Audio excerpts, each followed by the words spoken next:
welcome you to another live edition of The Sports Box, your go-to sports podcast featuring great content, conversation, and your occasional disagreement. Stick around to interact and ask questions. Ladies and gentlemen, it's showtime. Good morning, Sports Box fans, NFL fans. It is week 13, which means your fantasy season's got, 2 weeks left? I think 2 weeks. Yep. If you're doing it correctly. Brian Authority, Anthony and Media. We got Drew Trammell coming in from the West Coast in about a matter of minutes. He just told me he just woke up, which is okay. 7:37 on the West Take your Coast. time, Drew. It's good. It's good. And we're in week 13. We got a lot of storylines to talk about. Again, preview powered by the Sports Box Network. The first thing I just want to lead with is I'm on record saying Aaron Rodgers should not try to play this year. I just want to put that out there right now. Whether he does or not is his own prerogative. I think it's one of the stupidest things I've heard in my entire life. Yeah, I couldn't agree more, Brian. I mean, I find it very hard to believe that he wants to come back and play, even though they have no shot of making it to the playoffs and doing anything. I mean, I could understand if they were in the hunt, but they have no shot. So I don't know what he's trying to prove. I don't know his ego. We talked about this last week, how how he's driven just to stick it to people and, prove everybody wrong. So I think this is foolish. The team's not that good. Offensive line's not that good. So, I agree. I mean, this is a really bad move. I think someone high up on this team has to step in. I think they have to protect him from himself. Yes. I think is the way to think about it. I just none of it makes any sense to me. Just No. pack it in and try to rebuild for next year. We talked about it, go after, try to get Adams, rebuild that offensive line. But it's a foolish decision. I don't get it. Not at all. Not at all.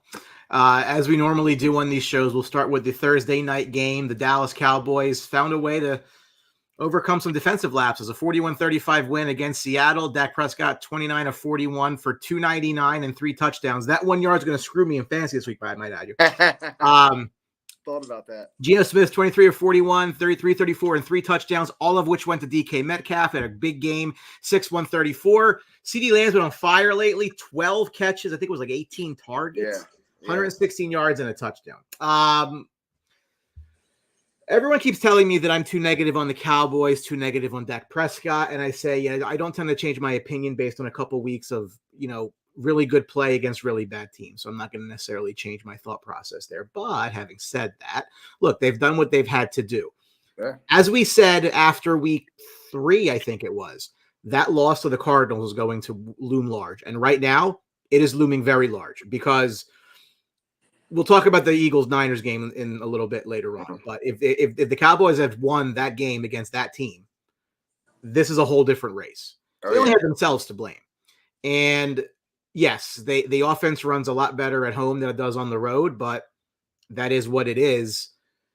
I have my implicit, explicit biases. How do you look at it? Well, listen, I mean, Dak's just playing at a high level right now. You're right. I mean, the schedule, we talked about, you've been talking about the schedule, who they're playing, but he's playing at a really high level. Yeah, Andrew, you're right. I was going to mention that. I mean, these teams, when he has to play, he's actually done really good against Philly in his career. So I can't really go for there. But when he's playing, the Niners, who he shells up against the Niners.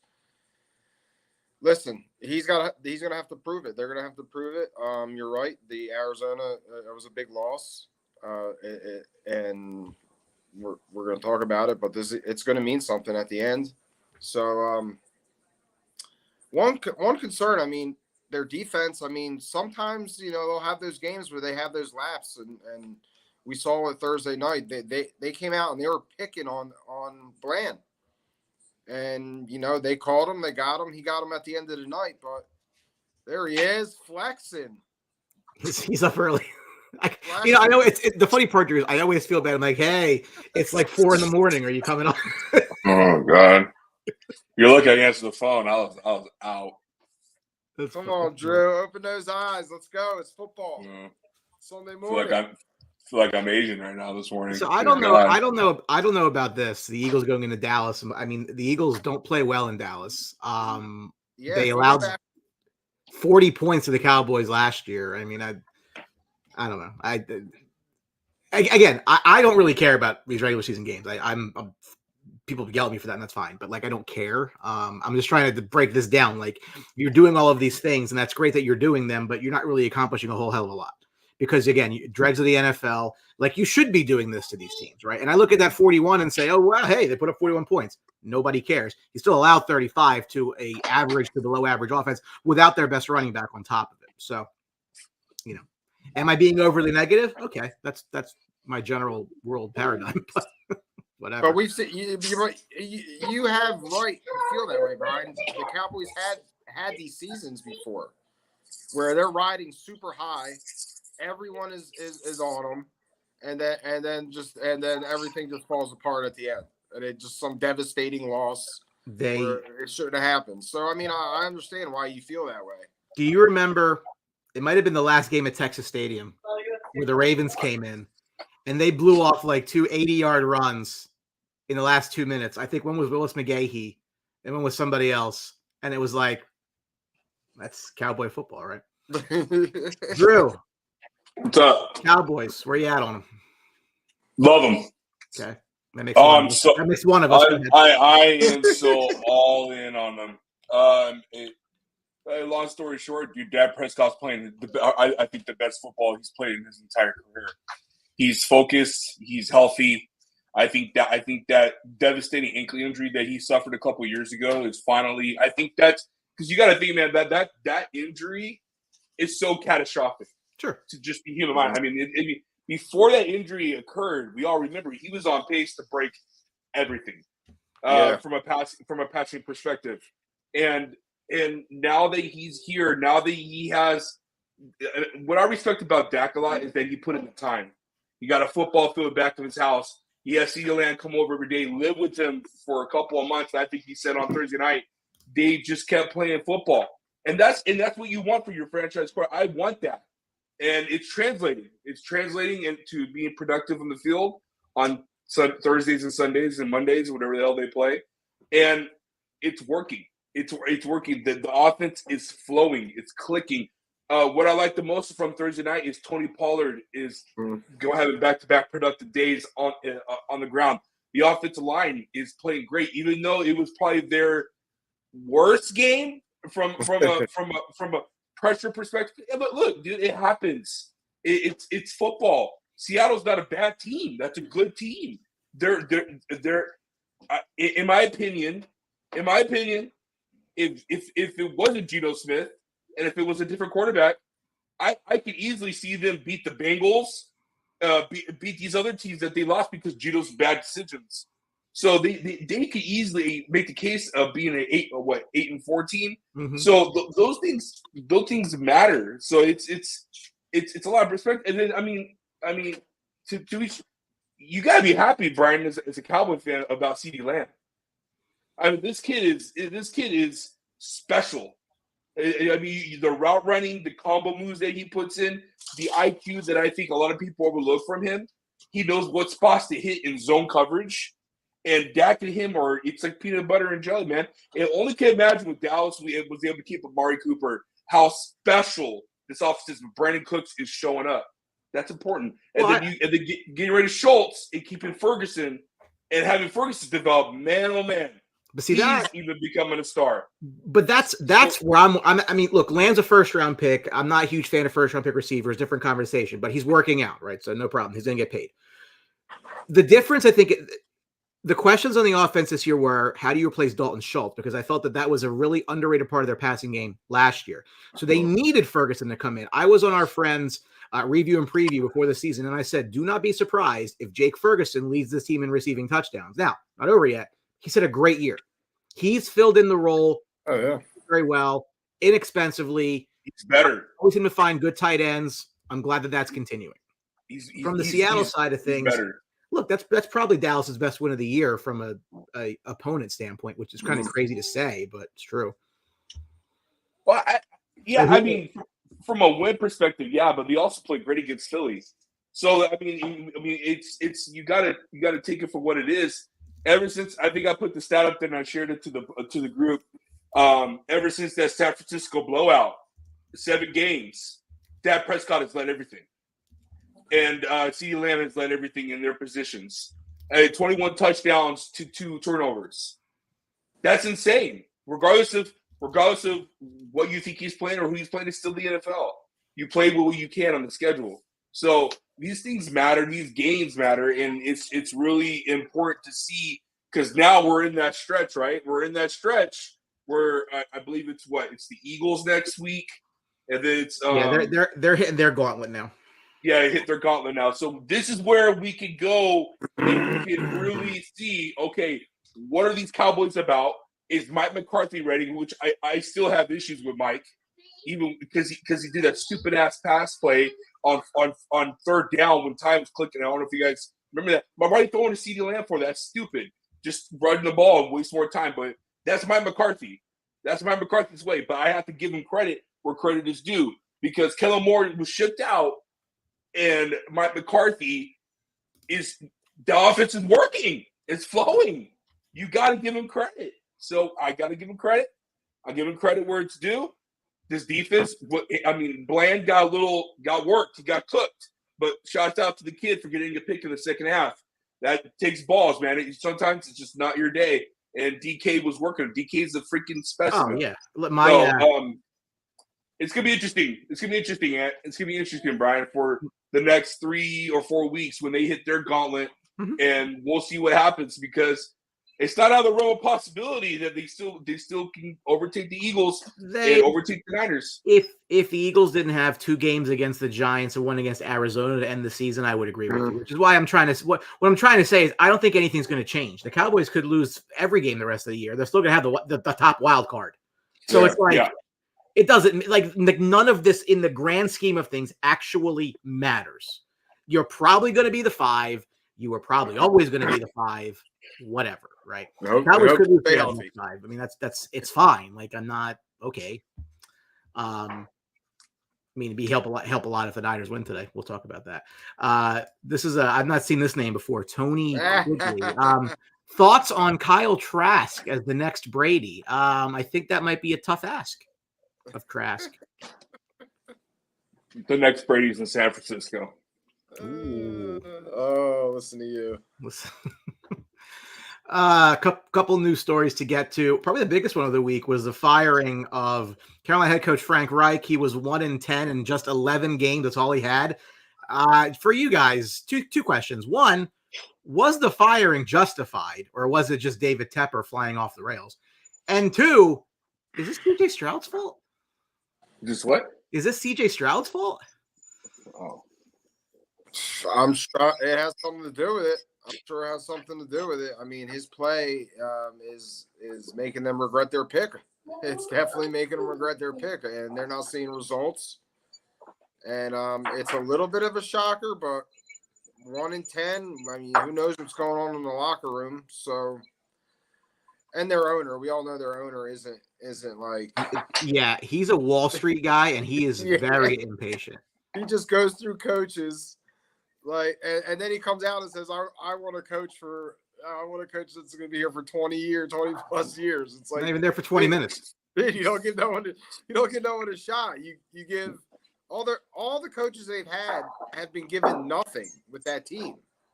It's amazing. So it's like, how do you expect the guy to turn something around in a year? It's not going to happen. All their coaches have been dealt with nothing on that team. So, I mean, I don't know what to say about this. I'm just glad they're losing. I know you are. So true.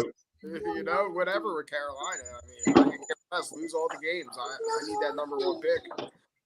I don't care what's going on with you. All right, Brian. Well, I'm going to bring it to you real because I have a lot of issues with it. Go right and and I think you're going to be surprising how I feel about it. Okay. First of all, what Ant said was 1,000%. And Anthony looks beautiful this morning with his nice little mug and jersey and all that. Give Ant some love. So let me tell you something right now. It's a horrible look. Horrible look. What new candidate wants to go work for this guy who looks like who looks like a kid that takes a magnifying glass and kills the ants for fun? Yeah, that's what he looks like to me. I don't want to work for anybody like that. Sure. That's that. Why would I want that for, dude? You are not. Even though I think Frank Reich is one of the most overrated coaches in the NFL, and that gets this narrative that if it wasn't for him, Nick Foles wouldn't have done anything. Yeah. Bro, that was all Doug Peterson. I don't care what any Philly fan says. I don't care what any Philly fan says in our group text when we talk our group whatever. Said it. No, it's not, bro. That wasn't Frank Reich. He was a quarterback coach and an assistant offensive coordinator during the time they won. That was Doug Peterson. That was Doug Peterson's magic. And the reason why he got that job in Indy was because of Doug Peterson. Mm-hmm. If you guys remember, Doug Peterson, when he got fired, and then right away he went over to Indianapolis for 3 weeks to install his plays, his offense for Frank in Indy when Philip Rivers was there. I mean, I'm sorry, when Carson Wentz was there. When Carson Wentz got hired, got traded over there, and that right there, that whole meeting with him and Jim Irsay, which was, I think Jim Irsay is one of the worst owners in the NFL, but whatever, it's here. He makes things so public that we're talking about that Frank wasn't a leader of men, and then they had issues with Carson Wentz and his leadership, blah blah blah blah. But this was like basically telling Frank, you're a bitch, and you better go freaking go my way. Just call it what it is. And he got fired, and he should never have been hired. Carolina should have stuck with the guy they had last year. You knew you're not going to do anything. You traded your future away for Bryce Young. You made the wrong decision. That's what David Tepper said. We made the wrong decision. And we don't know what Frank wanted. I think Frank wanted C.J. Stroud. And I think Tepper wanted Bryce Young, and now he's trying to flip it on him. I really do. I really think that's what he's trying to do. He's trying to stay face in the public and for Carolina fans. I understand why they would hire Frank Reich if you're drafting a young quarterback, because, they're thinking that let's develop I this agree. guy. But, there's something going on. It's either the guy can't play or the guy can't coach, or, like you said, he's not a leader of men. There's something going on, so – exactly, Andrew. Andrew's on the money, bro. Andrew's on the money, and I agree with you, Ant. We talked about it a couple weeks ago, Brian. Remember, Ant, when they came out and said, "Oh, I want a wide receiver 1." Dude, why are you trying to trade for a wide receiver 1? You had that in DJ Moore. You should have kept him. Yeah, you should have kept him. You should have told Chicago, "No, I can't get rid of this guy because I need a piece to help my quarterback groom with and grow up with." What do the Houston Texans do for C.J. Stroud, Brian? Do you remember? Trivia question. What did they do for C.J. Stroud through the draft? Would they trade? Well, they drafted a wide receiver. They drafted a wide receiver. Okay, yeah. They drafted somebody for him to be comfortable in the locker room, to be comfortable in the system, to learn with, and to grow with, and that's translated to the offense. That's translated to the team. C.J. Stroud, guys, he's light years, bro. He's light years ahead of what. Yeah, he's a better player. He can overlook his offensive lineman. Yeah. It helps. That's what I told him. So I said a couple weeks ago, Quig, when I brought the question up about Drew Brees, this has to make Drew Brees so much more special. It really does, because it's so hard, Brian. It's just hard to play quarterback. How often do we see this? Franchises get a prime example of my team. How many times do we see this? Teams just get set back from just making the wrong pick, making bad decisions. Yeah. These quarterbacks aren't guaranteed. None of them are guaranteed. So you see it all the time. I mean, these guys coming out next year. I mean, we'll talk about it. I'm not sold on all of them. All the hype on all of them. So I don't know. But to Andrew's point, like, it goes both ways, right? The same people that are saying that Bryce Young is going to be an absolute bust 12 games into his career. Yes, Stroud's played well. We've seen guys come in the league and play well and then not be able to fizzle. Yeah. So it's but both. I'm not it's saying he is or he's not. It's not play well though. He's not playing well. Playing We're very good. beyond well. We're beyond well. Like we're talking about, we're in week what? We're in week 13 this week. Week 13. About a couple weeks ago, he 2 or 3 weeks ago, he already locked up everything, bro. And now he's an MVP candidate. He's an MVP candidate. He is. They're in the playoffs. Who thought the Houston Texans were going to be in the playoffs? Not me. We talked about it last week. The Jaguars had the easiest road. But really, in reality, it was whatever effing team is in the NFC South, because no one wants to win and go away with it. Low key big game today. Yeah, That's a low key big game. We'll talk about it. That's a low key big game today. You want me to be real about it, Brian? I'll be real about it. Dude, CJ Stroud's played better than three of your top 5 guys. Yeah. I'll let Andrew and everybody else figure out who those 3 guys are. The Texas type of players are a lot of those things are just, again, absolutely, yeah. And they got a good coach. I made this point that outside the box, which if you're not in, you should probably get in. People, again, they rush to judgment. They want it's. The NFL is a week-to-week league thing to me, is more of a media creation to get you to constantly watch. Yeah. Oh, 1,000%. Like at the end of the day, like you shouldn't be changing your opinions on things 3 times a month. Like you just shouldn't. I don't, you got to sell ads. I get it. I'm not part of that. I am consistent to a fault. And I would like to think most of the time, if something's happening, you can probably guess my viewpoint before I share it with you, because I'm as consistent as can be on that front. Listen, I don't dislike CJ Stroud. I still think Bryce Young have a very, very good career. I'm not jumping in and saying, well, this kid sucks because he's on an XFL roster and they're 1-10 through 11 games and the coach got fired. Like, I don't do that. Yeah. So that's not me, and never going to be me. I mean, it's just not that's fair. My shtick. But while we're talking about first-round quarterbacks, Joe Flacco's playing today. He's getting the start for the Browns in LA against the Rams. Just general thoughts on this, because if you had Joe Flacco playing week 13 football on your bingo card, just cash that baby in, because there's no way you didn't win. Kind of surprising at the end of the day. Like and again, listen, we talk about Cleveland all the time. The defense is phenomenal. Joe Flacco does not need to go out there and be CJ Stroud for this team to win. He does not. But I mean, it is amazing. It's just the year we're in the NFL. Just quarterbacks, just going through quarterbacks like nothing. And here we go, Joe Flacco coming back off his couch. Who knows what he was doing? Joe Flacco's always had a live arm.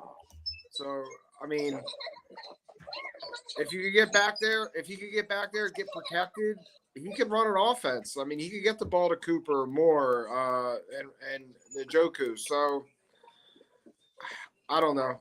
It's going to be tough to see today, but tough for Cleveland. They're trying like crazy to hang on,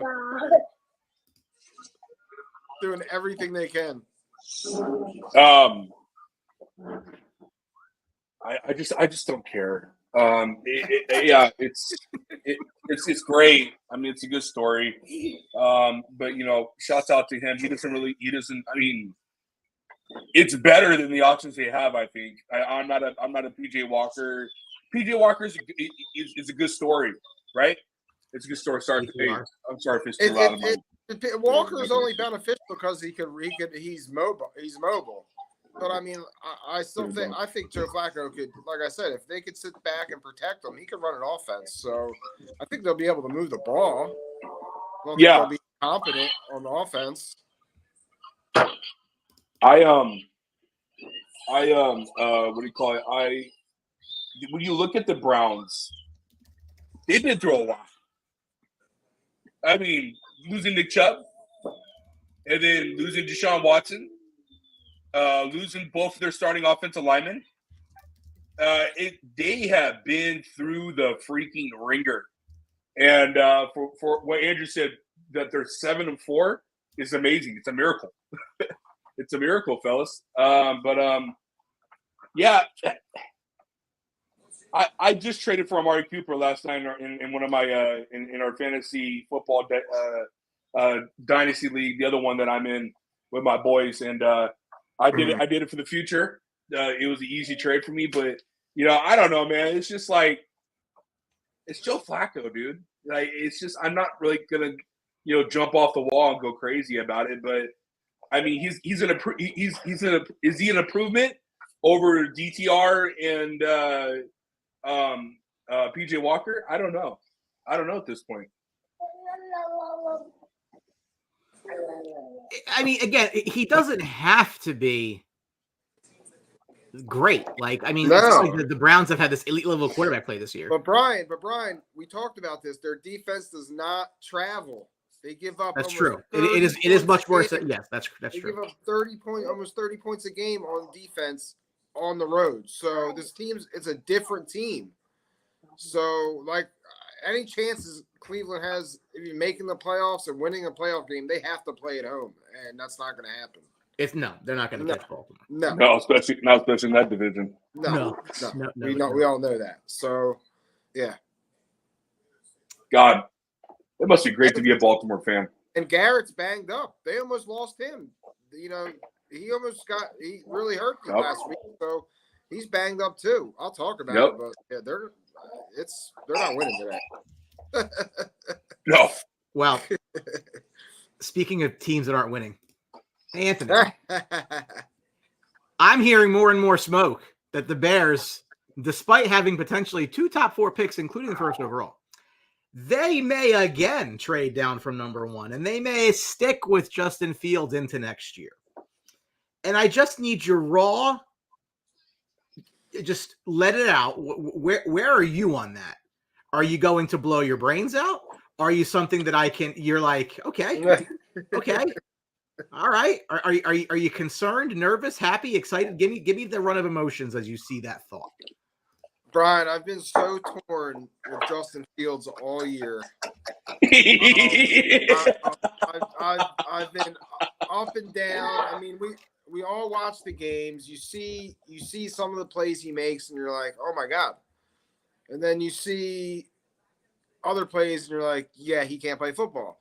When I watch him play offense, it's like Monday night looked like a fire drill when they were on offense. And in Minnesota, it was blitzing almost every play. But I'm just so torn because I feel they have the players and I see the glimpses, and but then I know he's got 6 wins. And he's not getting it done winning games, and he's not finding a way to win games. I've talked about this before. I think their coaching staff is horrible. I think a lot of it has to do with the coaching. Eberflus is not the guy. Getsy is not the guy. So I think he's being coached poorly, and it shows because when you watch Bears games, they're a highly penalized team. They're very undisciplined. You see penalties like too many guys in the huddle, illegal formation, stuff like that. Brian, is coaching, and that's discipline. And this team doesn't have it, and it affects the way they play. So I mean, it's a group thing. It's not just Justin Fields to me. I think if you pair Justin Fields with a more offensive-minded coach, a younger guy, like we see, like Miami did, I think he could succeed. I really do. I talked about it before when we came on. I watch college football every weekend. Caleb Williams played sloppy football all year. His team underachieved. It seemed like he wasn't a disciplined quarterback. I wasn't impressed with his play. Same with May. I mean, these guys really didn't impress me this year. So, I mean, and like I talked about 5 minutes ago, these guys aren't guaranteed. But then again, you got Bears history. You passed on Mahomes. Caleb Williams being compared to Patrick Mahomes. Do you do this again? It's extremely difficult, Brian. And I really lean towards keeping Fields. I really do, because I feel you get the 2 top 5 picks.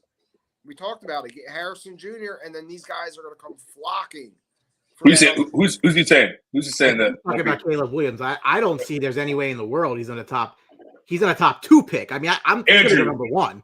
Andrew, Yes. you were going this way the whole show. Now we're going to take a little dive now. We're going to take a dive now. Drew, but listen, to Andrew's point, though, okay. Caleb Williams has not played good football this year. I mean, he's got USC. He's over it. You can tell he's over it, Ant. I hear you. But that defense is not helping him at all whatsoever. True. But I watched it. I didn't watch every game. I'm with you. I hear the Bears have a really tough decision. I don't know if they're blowing smoke. I mean, they could say anything they want. It's tough, Brian. I hate being a Bears fan. It's just it's agony. It's crazy. I'll make it easy for you.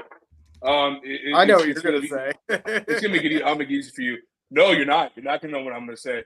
I'm trading back the first overall pick, and I'm taking capital. You know why I'm taking capital? I'm taking capital because Caleb Williams comes into this team, and if they decide to go with Caleb Williams, and he's gonna suck. They're gonna stuck in I can't say I can never say the effing word. Purgatory. They're gonna be stuck in purgatory for the next 5 to 10 years. No, I'm not gonna go Caleb Williams. The first thing that I am doing, Brian, is I am firing the coaching staff. Yes. I'm going to sit down and I'm going to assess what works best for Justin Fields. Now, mind you, the issue I have with Fields is his mechanics. I think DJ Moore was open so many times, Brian, on outs, ins, and curls, and Fields throws it 10 yards above his head or the outside his shoulder. Nowhere near.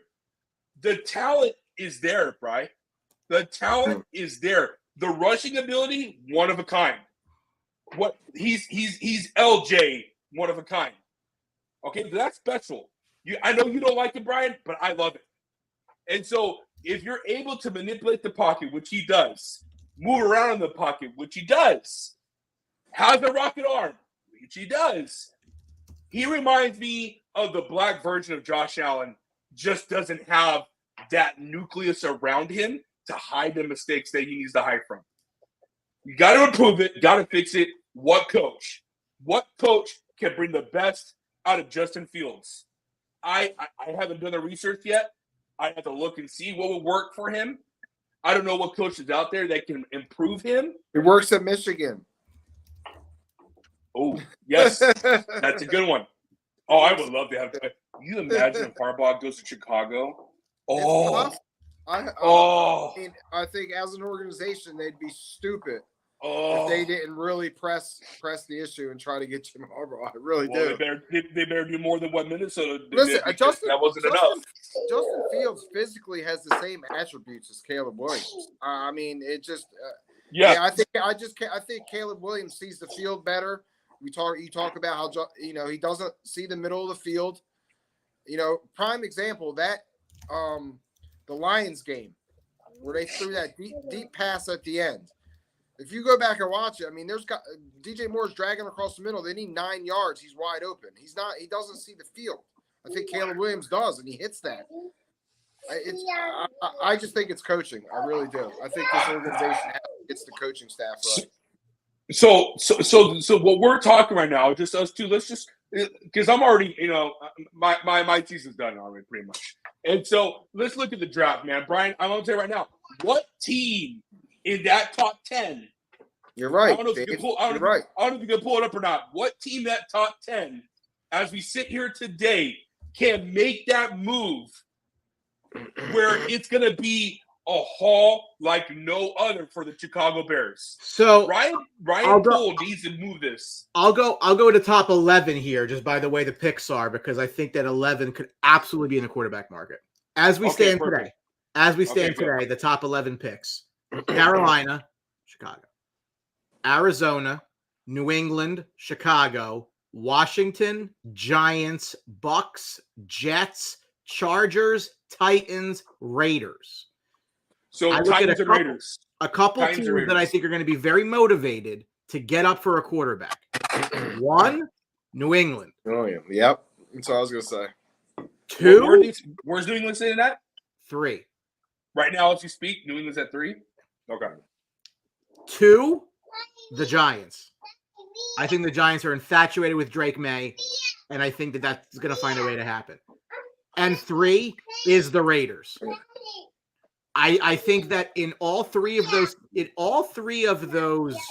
examples, you have motivated ownership to make a splash given the way this season has gone. Okay? Yeah, you're right. You look at New England, there appears to be a divorce coming between the head coach and the team. Who we thought that was never going to happen, right? So we think that's number 1. The Giants are an abject disaster by ever how you slice it. And again, we said before the year they could actually be a better team, but the record won't show it. They're not a better team than last year. Last year was a mirage. They're not that good. So I don't think that, again, Danny Dimes was never the pick of the people that are in charge. They want to go up and down with their guy. I think that happens. And for the Raiders, it's been a circus for a long time. You're moving on again. Clear the slate. Get Adams out of there. Get a new quarterback in there. Aiden O'Connell, by the way, looks way too much like Derek Carr. That blows my mind. Like it drives me nuts. Yeah, but he's playing solid football. He is. Give him credit. Give him credit for what he's going through, what he has. Not even disputing that. But if you have a chance to get a legit guy, I think you have to go. And they can be aggressive to do that. Again, if they can, let's just say that they can get something of value for Adams and flip that up into a larger deal to move up, I can totally see it happening. Yeah, but you're going to take a dead cap hit. I don't think the Raiders want to take a dead cap hit when Mark Davis already complaining about paying Josh McDaniels all this money for the next 3 or 4 years and still paying John Gruden. I mean, but that's not cap. I mean, that's just smart.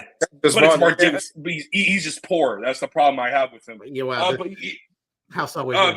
I want to address 2 things before I know this is Ant's team. I want to address 2 things, but I was on a roll. And I don't know what Andrew.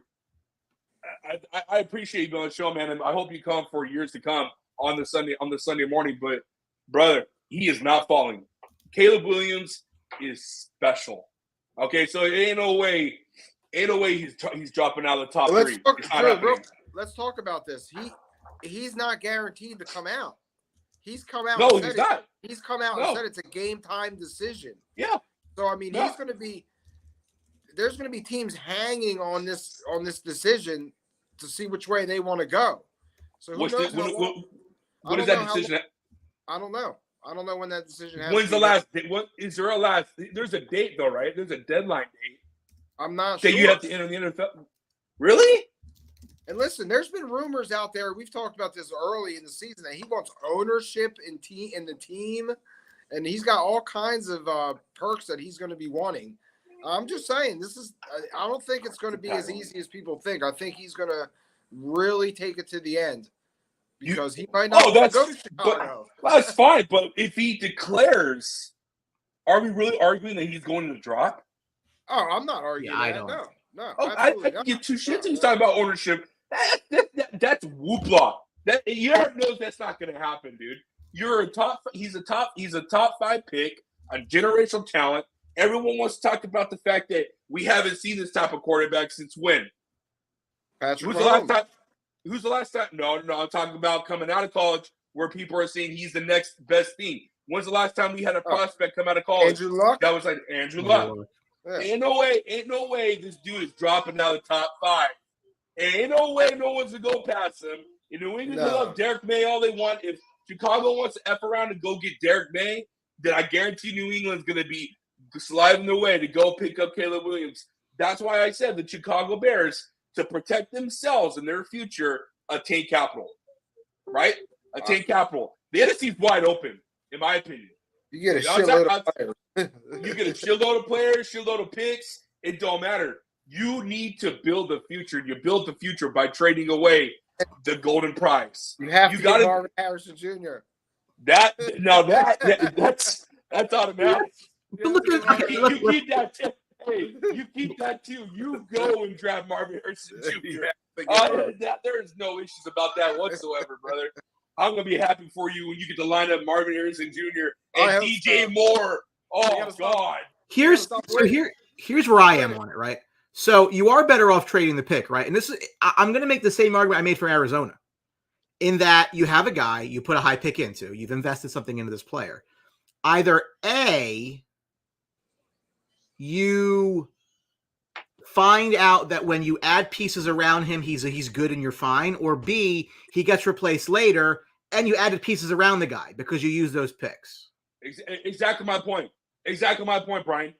Exactly my point. You could go and you could get a different quarterback. If you have pieces around you that help you, and then you're like, oh, you know what? Oh, shit. Man, if we got Kirk Cousins here, we could be something. Something like that. That can work, right? That can work. He's not a horrific quarterback. He's really not. No. He's got to develop his pocket presence. He's got to stay cool. And he's got all O-line. Yeah, I mean the O-line's gotten better. Their O-line. Yes. Their team has gotten better. Their defense has gotten better. I mean, their acquisitions are paying off. T.J. Edwards leads the league in tackles over Raekwon Smith. So, I mean, they're doing things. DJ Moore and him have a rapport. I mean, they're having a great season together. If you look at their numbers.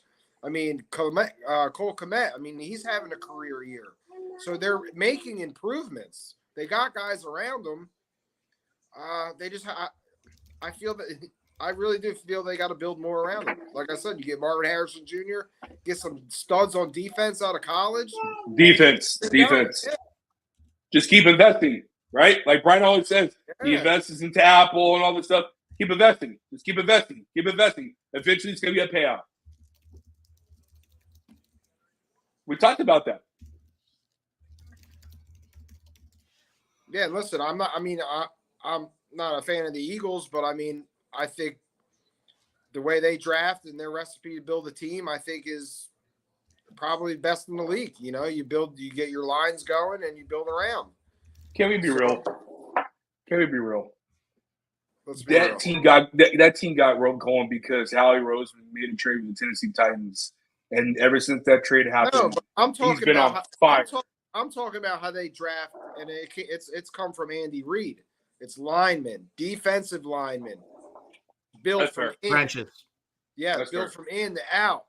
So that's how that organization builds teams, and that's the formula I want to see. I want to see guys that dominate in the middle, and then you build out from the out. Just that Rieger pick it's such a huge black spot. Oh, absolutely. And that shocks me the most. I mean, that's just them just totally blowing it.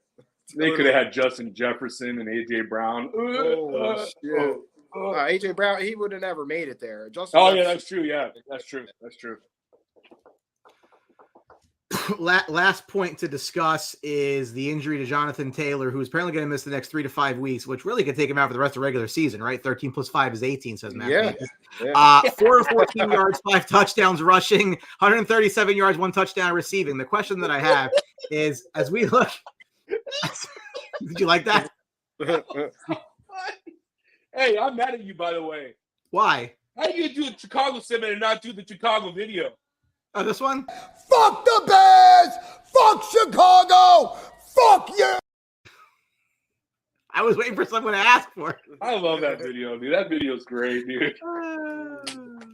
Right now, as we speak, on the morning of December the 3rd, the Indianapolis Colts hold a playoff spot. They are 6-5. Congratulations for being 6-5. You hold a playoff spot. The NFL's great. Anyway, such a hater. Oh, it's so stupid. Zach Moss such a hater. Was very productive in the time that he had. So my question is, if you thought the Colts were going to get in before, does this injury change you? Or do you think they weren't going to get in at all? No. Yeah.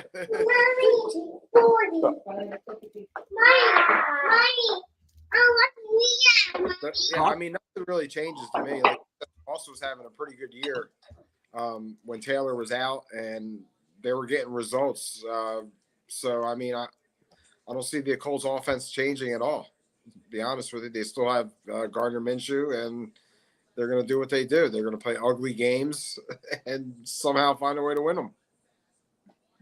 We had, I don't know if you guys saw the episode or not, but again we had Fogg's co-host come on. He talked about Gardner Minshew being the best backup quarterback in the NFL today, and I gave him a little bit of crap for it because I think it's a couple other players that I like a lot more than him. But man, he's proven Brian, I don't know if you can look up the stats real quick, but can you look up his stats and his win-loss record since he took over for AR? I would like to know that, because I feel like the Anthony Richardson injury, I felt like that was like a decade ago. You want to know Minshew's? Minshew's record, yeah. Minshew's stats when record. did he come in? So listen. When was look, the Colts have won 3 I don't in a row. remember. The Colts have won 3 in a row. Yeah, Right. they're on a win They streak. lost 3 in a row prior to that. Okay. They beat the Titans. They lost to the Rams. They beat the Ravens. They beat the Ravens was probably the big one. They won in Baltimore. In Baltimore. Right. Yeah. So I mean, it's dude, their defense is balling, right? I mean, their defense is playing good, and then they released the shocking release was Leonard. We're talking about one of the best defensive players, right? And a couple years ago, everyone was just like, this guy's amazing. Yeah. He's in tackles, this and that. I guess apparently one of my best friends, Lewis, he's a diehard Colts fan, and he knows the training staff at Indy. Dude, check this out. His left calf is 2/3 or something like that smaller than his right, so he can't drive off it. Yeah.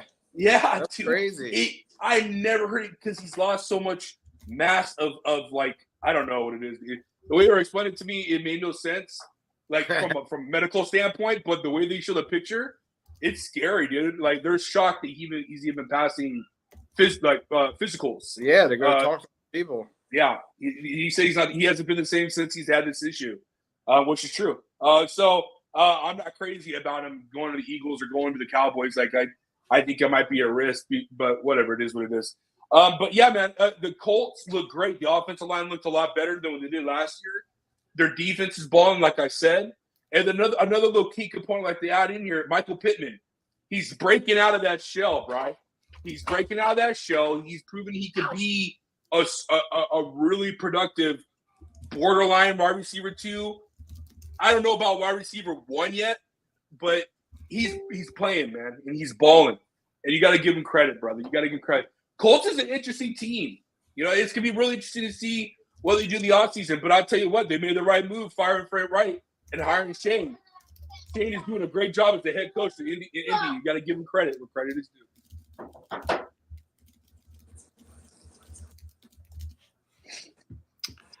I hope the Colts get in. I mean, I think you look at the end of the day, you look at the AFC. Now their schedule.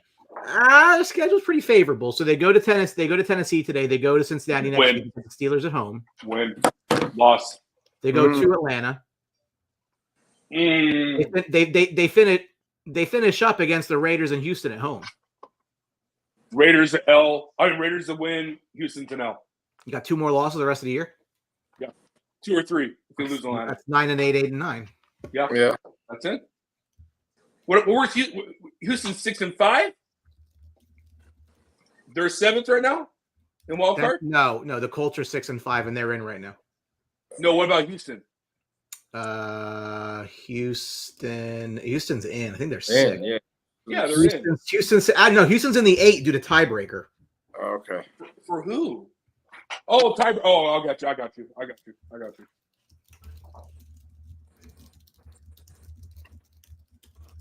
10-7, Andrew. All right. Okay. Yeah. Zach Moss. He's gonna still kill it. Not worried about it. Jonathan Taylor's injury, it sucks. But he got paid, so he should be happy. Well, we'll start there. So they're given one in Tennessee today. 4 over-unders 42.5. Indy 16 consecutive games with a takeaway, the longest active streak in the NFL. Will Levis undefeated at home, winless on the road. If that continues, well, home dog, right, Ant? You know where I'm going. Really? Yeah, I like Tennessee today. I think you saw last week Derrick Henry got going. I think Levis is getting more comfortable. DeAndre Hopkins and him have a little something going. I'm going to take Vrabel at home today. Titans with the win. Give me anytime Derrick Henry touchdown. Right now it's right about close to even money. And I'm going to go with the home dog. Give me the Titans today. I don't know if I missed this segment or not, and I hope I didn't. Did we talk about the college football playoffs and who they're going to pick? No. We That's did not. not even. You guys can do that because that's not in my wheelhouse at all. Well, before Ant, just give me real quick. Give me the top. What 4 teams are getting in? Oh man, I was thinking about this. So, I'm gonna go with obviously Michigan. Alabama, So okay, Michigan. Michigan. Oh, you think Alabama's getting in? Okay. Give it to Alabama. Washington. Okay. So here's where I struggle because I honestly. ACC. What's that? You don't want to put an ACC team in there for Florida State? I don't know how you put Florida State in. Georgia. Over Georgia, and dude, to be honest, I think Texas and Oregon they both have. They I do. think Oregon's a good football team too. I mean, next year they're going to expand. This year would need to be the expanded year. I know. I agree with you. Yeah, I'm with you. So for me, Brian, I'm taking the Colts. Hold on, baby. Hold on, Brian's gonna get mad. I'm gonna take the Colts and I'm going to. I understand where Ant's coming from, Brian, from Derrick Henry. He looks at Derrick Henry of old as of late.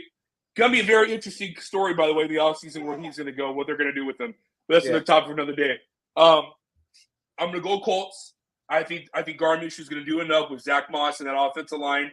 The defense they're potent, and I think knowing that they have a wild card spot right now, which I don't think anyone thought in a million years this would happen.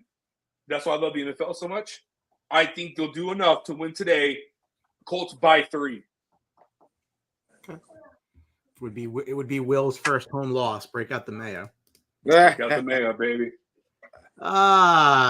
One of the most disappointing teams in the NFL. So at least 2 people on this panel.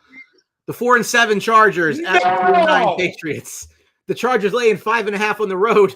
Over-unders 40.5. Justin Herbert needs one more 300 passing yard game to tie Kurt Warner and Patrick Mahomes for the most in their first 4 seasons. However, Good company. the Pats have beaten the Chargers 7 straight times. Put me on the train that ends today. Because the Pats are overtly tanking. Okay? Yes, they are. Like, I am impressed at how well they're doing that. Because when you can miss field goals to lose games, I love it. Brian, what do you think? It.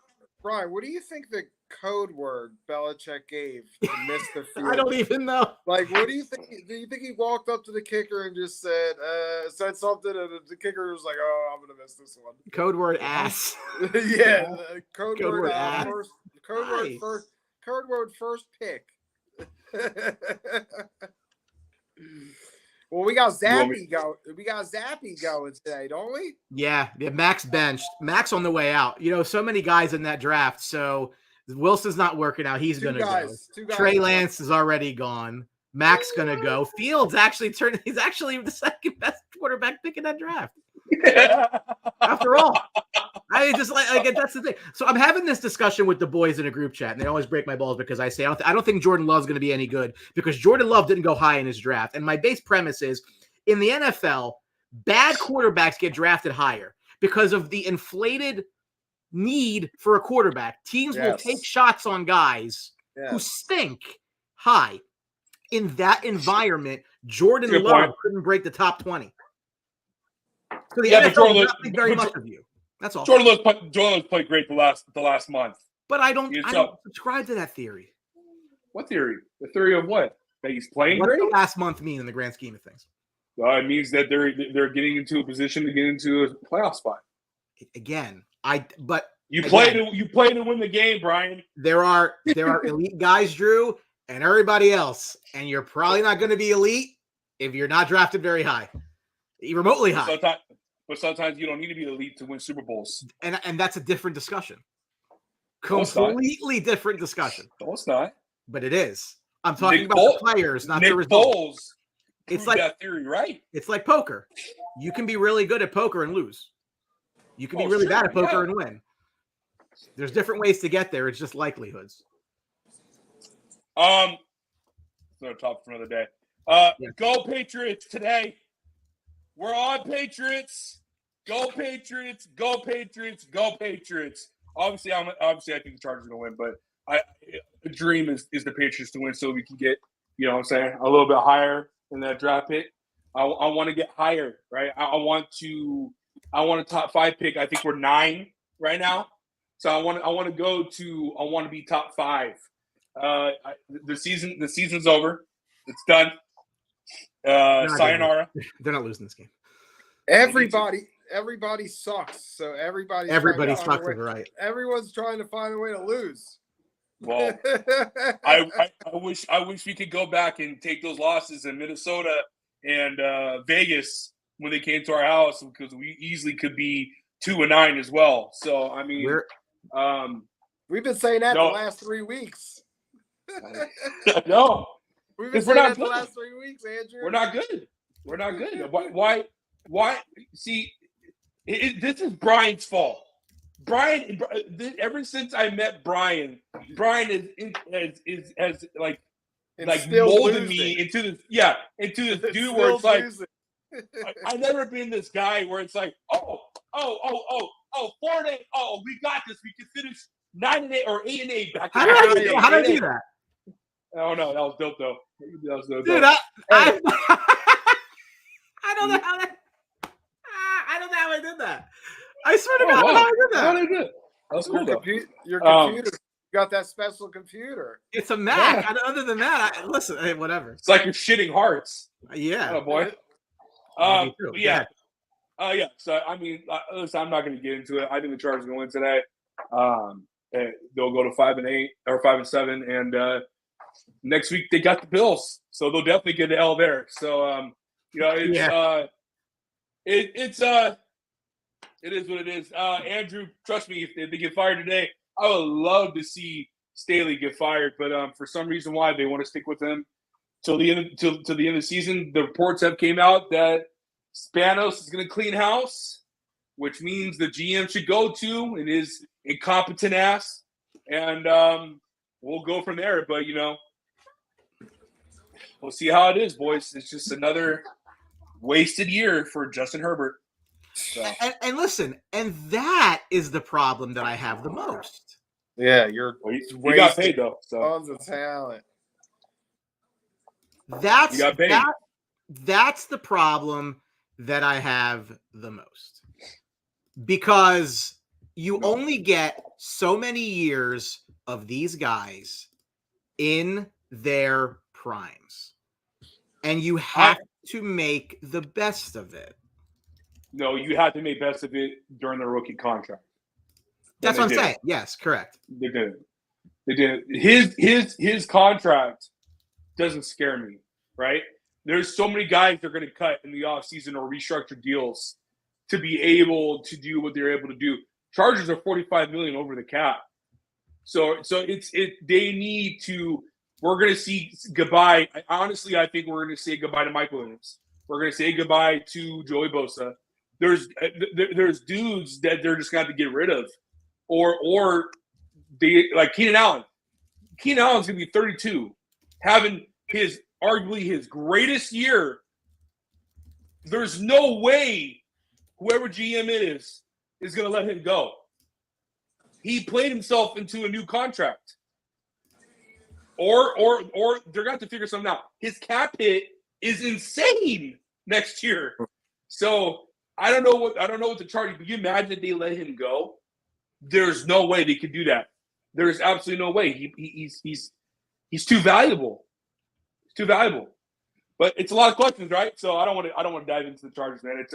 It's depressing, man. It's depressing. But it's like my wife being gone for a week and I don't get to see her. That's how sad it is to Chargers every Sunday for me. It's terrible, man. It's just terrible. And then I want to say one more thing. I do want to say one more thing, and I know you guys would agree with this.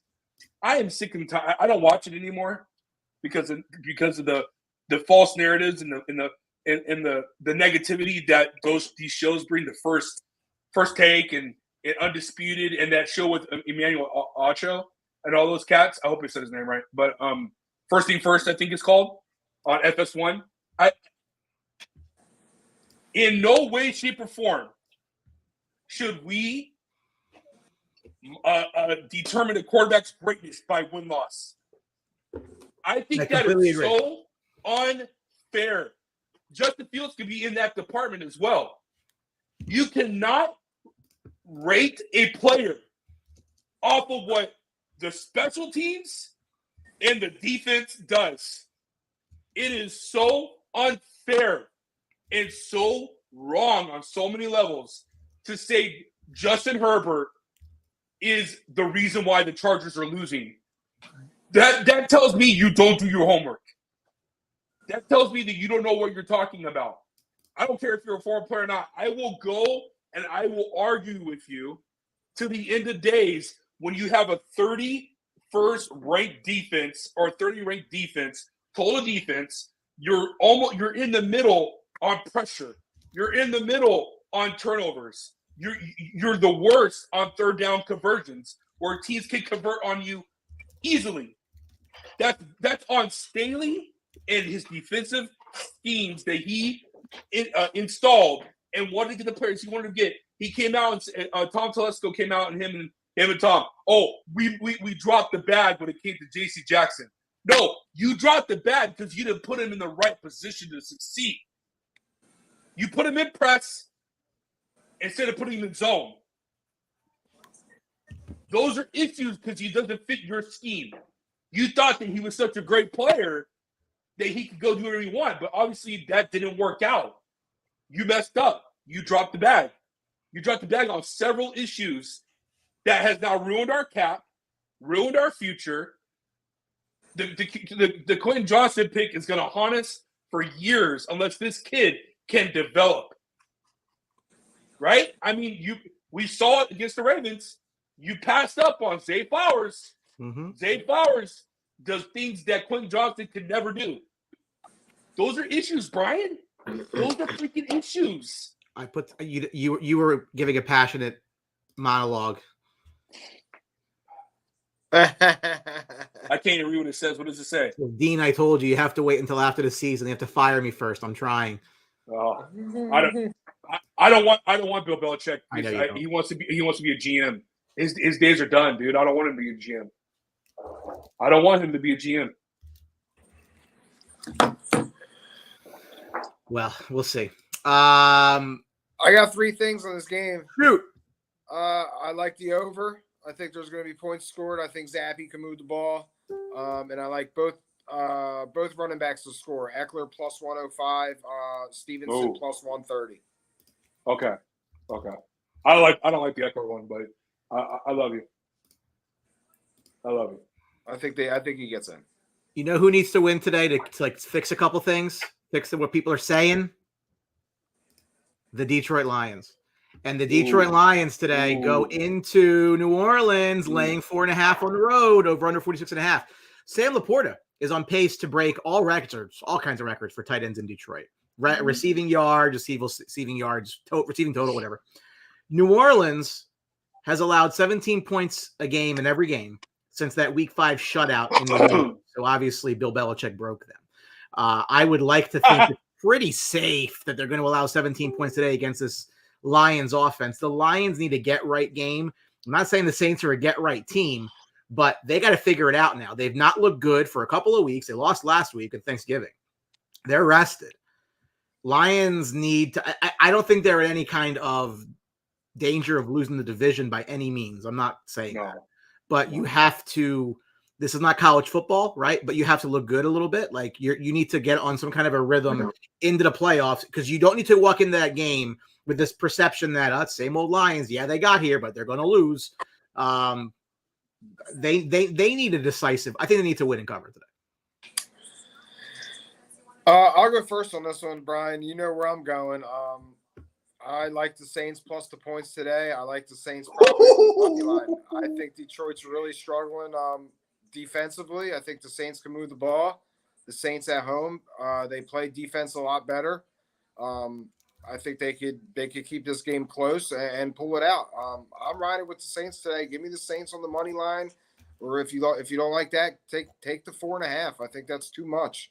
The way Detroit's playing right now, I'm gonna ride solely on the way Detroit's playing right now. That's why I'm taking the Saints.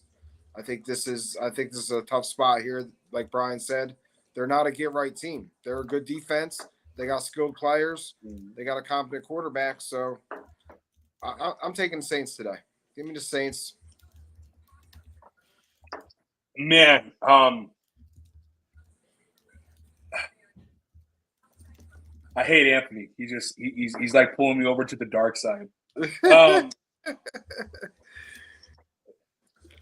The Detroit Lions. I said it, Brian. I don't know what you're doing over there, but I've been saying it all season. Their defense scares me in a bad way. They're not a good defensive team. Their secondary isn't great. Ever since they lost, especially since they lost. I know he's not. I know he's a solid corner. Gardner Johnson. They lost him, and it's just like they have no anchor to control the run, to stop the run, and I feel like that's going to be their Achilles heel. They're making the playoffs. Let's just call it. They'll make the playoffs. But is it? There's an issue. Something's not clicking defensively, and then we go to offensively, right? Jared Goff. Sometimes he comes off as Dr. Jekyll and Mr. Hyde. We have weeks where it's like, wow, what were the Rams thinking? And then it's like, oh yeah, now I get why they traded him. Yeah, he's so inconsistent. Like, I don't know why he doesn't play consistent. There's no reason why he shouldn't be playing consistent football. He has one of the best offensive lines in the game. Control the matter. I tell my team all the time when I coach them, the quarterbacks, control the matter. What that means is control what you can control. Control the line. Shift them. Move them. Where's the blitz coming? Where are they coming? A, B, C gaps. Call it out. Help your offensive lineman. Control the matter. I feel like Jared Goff overthinks things. And then that ends up biting him in the ass. That Green Bay game, I think he had 4 turnovers, right? He had a lot of turnovers. A lot of ugly ones too. Like, they were ugly turnovers, not just, Yeah, ugly ones. So that reminds me of why the Rams traded him, Brian. It was because of those issues. They knew that they couldn't win with him, especially with Gurley going out with his arthritic knees. Those matter. Those are issues. So it's like, okay, so Detroit, you have a team, you have potential to win, you have potential to go deep in the playoffs. They've done everything they could. Is it enough with Jared Goff? And if it's not enough, Brian, that's another team that we should talk about that could make moves to get a quarterback. So it's a multitude of things that Detroit needs to head on. And I'm also going to put it on their head coach. I love him. Top 3 coach I love the most right now in the NFL. He needs to find a way to get Detroit into the playoffs and succeed.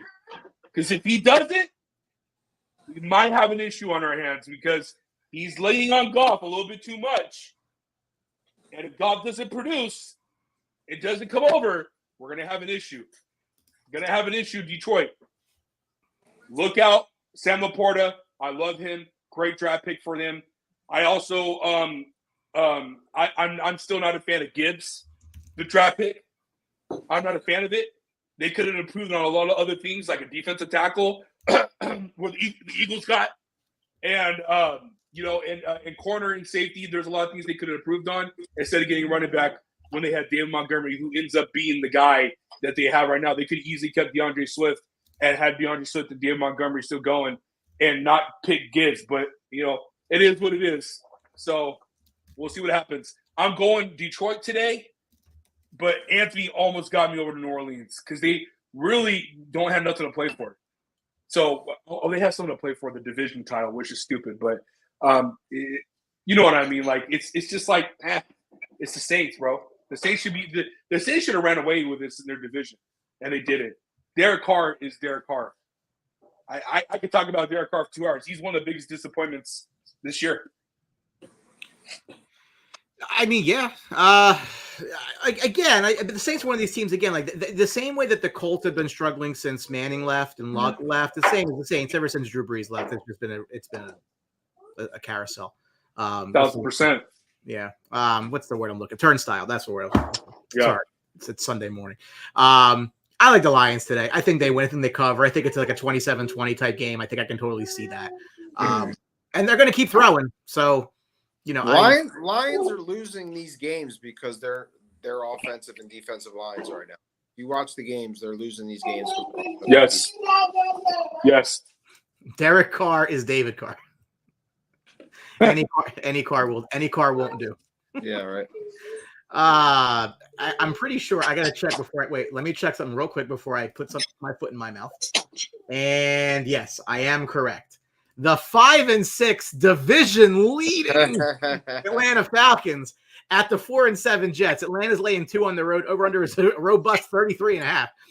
Atlanta is 1-4 on the road this year. The Jets have 10 touchdowns all year.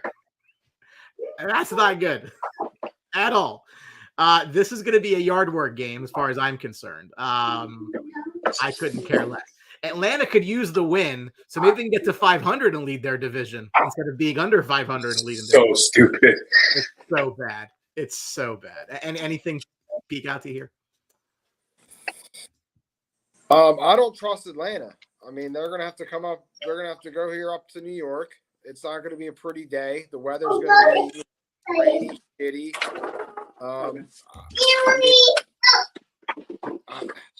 This is just a horrible game. I mean, I guess I would have to leave the under because I don't know who's going to score.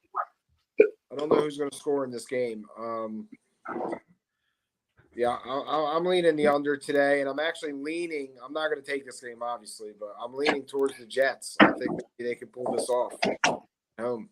Is there some Desmond Ritter turnovers? He's been playing well, but he's prone to these stupid turnovers, and Jets defense could cause it. So if the Jets could do anything, it's going to be on their defense today. Crappy quarterbacks, crappy offensive lines. Oh, actually, Atlanta's offensive line. There's nothing to say to this game. The Jets are better with Zach Wilson. Tim Boyle's trash. They're both trash, but at least Zach can move around the pocket and run. Tim can't.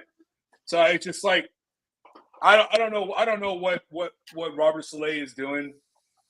Try to prove a point to people or what? I don't know what it is. But Zach Wilson should finish the season being the quarterback. There's just way too much crap they're giving this kid. That offensive line is probably one of the worst offensive line to ever play in the football game. The Jets offensive line. They're that bad. They are that bad. The biggest thing I can take out of this, Brian, is that the Jets open up the window for Aaron Rodgers. That's it. That's the story. There's really nothing else to talk about. There's no reason for this guy to come back to play. That's all a pride issue. Let me ask you this question. The Jets have not looked good at all. Like at all. Would you fire the coach? No. I wouldn't either. No.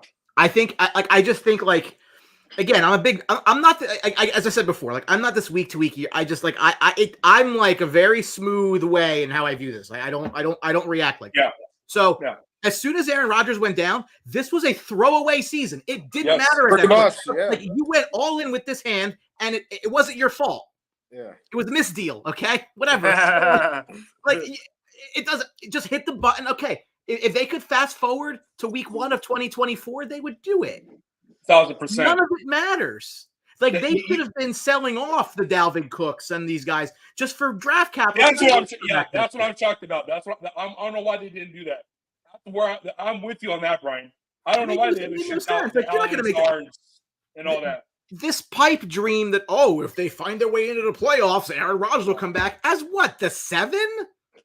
Brian, you know why. First of all, you know why they're saying it. It's New York media because they need to have a storyline. And Aaron Rodgers wants to prove doctors wrong. He's been on an anti vaccine triad for years. He thinks that his ways are the right ways, I mean, give him credit where credit is due. The dude was jogging and going to practice after, 3 months? So it must have not been a full tear. It had to have been a slight tear. I mean, even that though, it's astonishing what he's been able to do. But why would you risk it to come back for it? What are we doing? What are we doing? Why risk it to come back? You're not going to make the playoffs. There's no way. There's absolutely no. Unless he is playing this week, then I would give him a shot. He's not. He's not. So I don't know what we're doing. But Robert Saleh should not get fired. Robert Saleh should not get fired whatsoever. You got to give him the year with Aaron Rodgers. You bet all your money on it. I think it's a blessing in disguise, honestly, because he gets to retain the first draft, the first pick. You kept your pick. You're going to get it high. You're going to use it. And Where are they again, right now? I would tell you right now, I think they bring Devontae Adams in. I'd be shocked. I do. I think they find a way. And they afford it. I don't think they think they figure it out. But they're going to have to trade that first pick. Maybe not. You don't think so? Listen, we're at a point in sports now where players start to dictate where they go. I think it's horrible for the sports, by the way. And the NBA has been leading us this direction. I think it's horrible for sports, regardless, right? Devontae Adams is going to force his way to the Jets. And if the Raiders want to cut, look, they'll give the Jets might give the Raiders a 1. It'll be next year's 1. It won't be this year. Or maybe like if the Jets pick above the Raiders, maybe the exact swap with Green Bay, where they swap in the future, like the same thing. I just don't see it happening with the Raiders cap situation. It's going to be tough. I just think they find a way. People move money around. There's ways to do it. I don't think it's tenable for Adams to stay there. Again, Adams went there to play with Carr. Carr was gone 12 months later. Like it is what it is. That team's not going to be good for a while. So if you're Adams, you got this much time left. You got to go make the most of it. Don't be surprised. Now we'll see. That's just my current take today. I'm probably not going to change it that much until something changes. Break up the Steelers. They're 7-4. 2-10 Cards coming in. Pittsburgh laying 6.5 at home. The over-under is 41.5. Since Kyler Murray's been back, offense has been better. He's got at least 1 rush and 1 passing touchdown each of the last 2 games. Pittsburgh's defense top 5 in both points per game allowed and takeaways. The defense has been legit. The offense looked better last week with a change in coordinator. I'm not a Kenny Pickett guy, but we'll see where that goes. However, this is a game the Steelers absolutely are going to win. I'd be shocked. I would be shocked. And I think both sides are fine with that. Yeah, Brian, I like the Steelers today at home. I think their defense is just going to be too much for Arizona. Kyler Murray outdoors on the grass in Pittsburgh. I think I like the Steelers today. I'm going to take the -6.5. You've seen Pat Freiermuth getting tons of targets now with this new offensive coordinator. So I like Freiermuth today. He's actually plus 240 to score a touchdown. I like him over five receptions, even 6 receptions. So, yeah, I'm riding the Steelers today, -6, and I'm all over Pat Freiermuth props.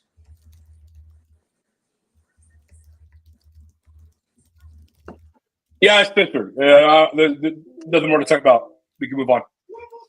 It's that kind of game, right? Yeah, I mean, on Pittsburgh's side, I think it's just, it's week. It's, you got the 7-4 record, and now week by week, you got to try to improve that offense, make that offense better. And I think they're a very formidable team. If they get their playmakers involved, they're going to be tough to play. So, I mean, right now is Steelers are more in a stage of improving this offense and opening it up a little bit. I will say this real quick, Brian. Steelers and Cardinals, I think all of us would agree the Steelers are not going to have a deep playoff run. I don't see it happening with Kenny Pickett. With that being said, they are going to be a very interesting team to look at in the offseason and where they need to address the quarterback situation if Kenny Pickett plays the way he's still playing as we enter Week 13, right? I mean, it's been very inconsistent play. We're talking about a kid that was the preseason MVP to a lot of people. He killed in the preseason. But that's why it's the preseason, not the regular season. He's been absolutely terrible. Been one of the biggest one of the biggest, like, what do you call it? Disappointments this season. And that team is talented. Like Ant said, that team is talented, and it's going to be very interesting to see what they're going to do at the helm in the offseason and how they're going to address it if it doesn't continue to improve. Arizona's another interesting team, Brian. Does Kyle Murray get shipped? That's going to be the offseason story all year long. What do the Arizona Cardinals do moving forward as a franchise and an organization to improve and to see where they need to go next? It's going to be very interesting this offseason. I'm still in the camp of sticking with Kyler Murray. You have to. I'll make the case. The Bears and Cardinals are in really similar spots. Yeah. Really, 2 first-round picks. And yep. I mean, they're mirror images. Really. I mean, even the quarterbacks. They are. Highly drafted guys. They probably run more than they should, but they're talented. Coaching may have been an issue. The Miami Dolphins are going to beat the living shit out of the Washington Commanders today. 8-3 Dolphins at the 4-8 Commanders. Miami's laying almost 10 on the road. The over-under is almost 50. They lead the league in total yards per game, total passing yards per game, second in rush yards per game. They're just, Washington, by the way, they've allowed the most deep reception yards and the most deep touchdowns. That's not a good recipe in this game. The neutralizer today, again, at the East Coast, it's raining, it's wet. I saw in Washington they had the tarp over, so I mean that could help the Commanders in that aspect. But most definitely, I mean I don't see them beating the Dolphins today. 9.5 is a little too much for me. I'm staying away from this. Game. I think it's got heavy public play. And I think a 9.5 is a little too much on the road and a little inclement weather. I think the Redskins maybe could run the ball. I'm sorry, the Commanders could run the ball a little bit with Brian Johnson. Yeah, I actually like Brian Johnson today to score plus 180 on a touchdown. Damn it, you took my thing. You took it. All right. Well, that's all right. We're gonna win. That means Drew. But you took it. Yeah. I'm leaning towards that today. I think 9.5 is too much for this game. Yeah, I'm staying away from this game as well. Brian Robinson is flashing all over for me. I'm starting him in my big fantasy league. I had to make a last minute decision between him and another guy. I went with him because I think he's gonna get more involved in the passing offense this week. Also, Logan Thomas. If you need a tight end to add in last second, add him in. On Miami side, Brian, this just screams to me as a play safe game. Let's get everybody healthy after the game is done. Do what we need to do, and let's just move on. A-Chain is back today. He's playing today, so I think we're gonna see a good mix of A-Chain and Mostert. Keep those running backs healthy. I think that's their bread and butter. Honestly, I know Tyreek Hill, but that bread and butter is Mostert and A-Chain. If A-Chain is completely healthy as they go throughout the rest of the season and the playoffs. This is the A-Chain get back right game. Keep Tua, like I said, keep Tua upright, keep him safe. He doesn't have to worry about it because the Washington Clipmanders don't freaking have their defensive ends anymore because they don't know what they're doing. So they'll be fine. It's gonna be what's the over under? It's gonna be below 49.5. So yeah, let's go Dolphins 9-3. Brian, who do the Dolphins play next week? Who do the Dolphins play next week? Next week, the Miami Dolphins, they host the Tennessee Titans on a double Monday night game. Wow. Never mind, Brian. They'll be 10-3. I guess I should get a sports box post ready for the college football playoff as they announce it, right? Not that I know what the hell's going on, but I'll just type the names they give me. Just type it in. That's funny. Anyway, look, you know what's going to be. This game right now is probably the most important game in the AFC playoff picture as the 6-5 Denver Broncos visit the 6-5 Houston Texans. Houston's -3. The over-under is 47.5. Denver leads the NFL with 22 takeaways. How crazy is that after that week 2 loss to the Dolphins? Amazing. Right? Yeah. Stroud has thrown for the second most passing yards by any player in the first 11 games NFL history. second only to Patrick That's Mahomes. crazy. That's pretty good company. That's crazy. Yeah, this game's important. This game's massive. Yeah. It really is. Regular season games matter. Okay, so we Massive for a continue. regular season game, but both of We these continue.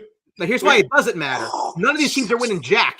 These teams aren't winning anything. So, hey, the New York Giants like to have a conversation about that conversation. they're not. Okay. Yeah, Guess what? They want. Brian They want two championships in the wild card. Brian Nattar's on record. The Denver Broncos, the Houston Texans are not winning the Super Bowl. They're not getting within anywhere close to the Super Bowl. They can't afford tickets to go to the Super Bowl. I think the Denver Broncos owners can afford Super Bowl tickets. It depends on I don't know. Let's see if we get a recession or not. Go ahead. I love it. So, the big game. I agree with you, Brian. I'm excited about this game. Real quick, what's our Sunday night game? Today? Yeah, today. Who's playing tonight? KC at Green Bay. KC and Green Bay. That's a stupid ass game. All right. So for me, man, this game is scary. And I say scary because if this was in Denver, I think I would go with Denver, right? But because it's in Houston, I don't have that. You know what I'm saying? You have that urge where it's like, oh, it's at Denver. Oh, I'm going Denver. I don't have that with Houston though. Like I really don't see I don't know, maybe it's just me. I don't see the advantages of being home in Houston. Maybe because we're never around that place where it's like, you know what I'm saying? Like it's like never prime time where we see like, oh, it's so deafening in there, like Seattle and this and that. I don't see them have that type of advantage. But maybe because they've been in such mediocrity all their life as a franchise that it really isn't. I don't know. That's just me. But this game is tough. It's a tough game. Brian and Ant, I'm going to go with the Denver Broncos. And I'm going to go with the Denver Broncos because they got a 5-game winning streak. They are playing phenomenal football on all 3 phases. You got to give credit where credit is due to the defensive coordinator. And I can't think of his name right now. Who's his name right now? Broncos? Broncos defensive coordinator, black dude. Vance Joseph, their ex-head coach. Yeah, Joseph. Who? It's Vance Joseph, their ex-head coach. Yeah, Vance Joseph, yeah. Who was having a great time that one game so that he has to be time of his life. But hey, we gotta give him love, man. To be able to come back from that blowout and play steady, good defensive football is amazing. The talk was the trade deadline that they're going to ship out everybody, and instead they just keep winning. So Russell Wilson, I don't want to hear any more talk. If you're gonna be negative on Russell Wilson in his game, you got to be positive for his game. Sure, he's playing great football. So it's Sean Payton's on. Like I say all the time, you're in his bag. Sean Payton's in his bag right now, and now the conversation's turned. If you're on Twitter after last Sunday, the conversation turned where maybe this is more of maybe what Sean said was true about Hackett. Maybe he didn't know how to coach. Maybe he wasn't that right guy for head coaching. So that it's funny how the NFL just changes on a flip like that. So, but I'm gonna go Denver. I got Denver through Russ and through their defense.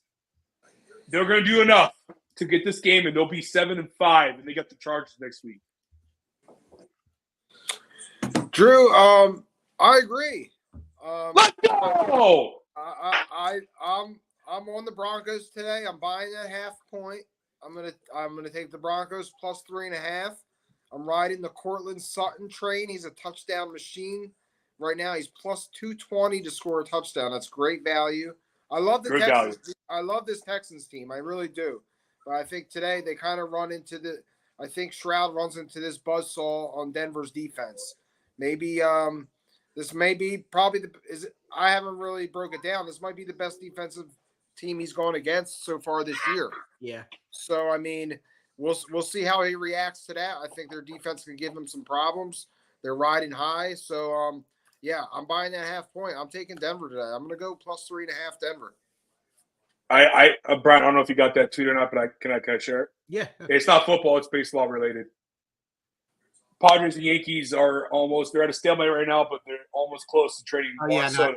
I did say, yeah. Apparently, but their asking price is kind of, even for me, that's kind of unrealistic. I don't think that's going to happen. Sure. If I were the Yankees, so again, we're going off baseball. Drew, tell me if I'm wrong. The perception out there is that the Padres have financial problems. Is that true? I haven't heard that, but maybe it's true. Because then if I'm the Yankees, just write him a fat check. Who cares? Yeah, right. Here's $100 million. I don't That's care. true. Like, who That's cares? true.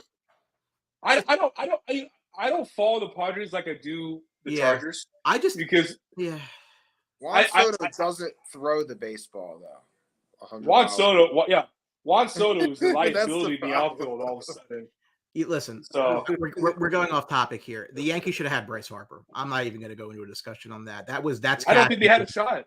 I think they absolutely did. No. He wanted to go there, and Cashman said we have enough outfielders. No, that's true. He said that. Is that true? Yeah. Because I know he wanted to be with his boys in Philly. He grew up a Yankee fan. He did. That is true. But then when that didn't go, okay, then he went somewhere else. Whatever. I mean, that's Cashman. To be honest with you, I'm surprised he settled for the contract that he settled with. I thought he would go. I thought he would take less years for that. Now. Bryce Harper is a cheap baseball player. Listen, I can't dispute. You get Bryce Harper on the dirt low right now. I said like 2 weeks. I said last week. I miss when Black Friday was Black Friday because that was a lot of fun. I used to really enjoy it. I miss when the Yankees were the Yankees and just outspent everybody. Who cares? Anyway, not my money. Certainly, I'll give Brian Cashman. Yeah, he's an asshole. Anyway, so here's what I'll say about this. I think in this game, here's what. So think of it. Think of the offenses like a dartboard, right? The Broncos' dartboard is smaller than the Texans' dartboard, and what I mean by that is range of outcomes.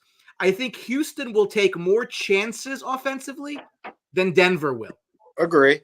Yes, agree. So that's why I look at it and I say, I think Denver finds a way to win the game. But then if you're telling me if one team is up, who do I think has a better chance of coming back? I think it would be Houston. Because I think Houston will take more chances to come back and try to win, whereas Denver might kind of play a little more conservative. I think that Denver needs to get the lead in this game. Mm. Do you guys ever? This is a perfect example. I want to hear from you both. Yes or no answers here, and you can explain if you want. Doesn't it make a team more scarier? Example: Houston Texans when they have nothing to play for. Sure. I mean, honestly, if they get in the playoffs, have nothing to lose. I wouldn't want to play against them. They're playing on house money. Absolutely. Sure. Isn't that the best feeling though for an organization and for a team? When you have no expectations, you exceeded expectations.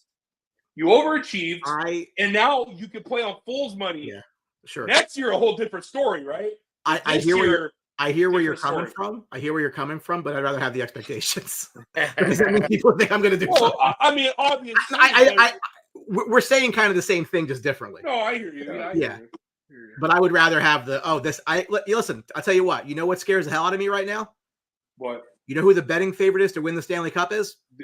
I knew you were bringing the Rangers. The Rangers. Are they number one right now or what? Okay. It scares the hell out of me.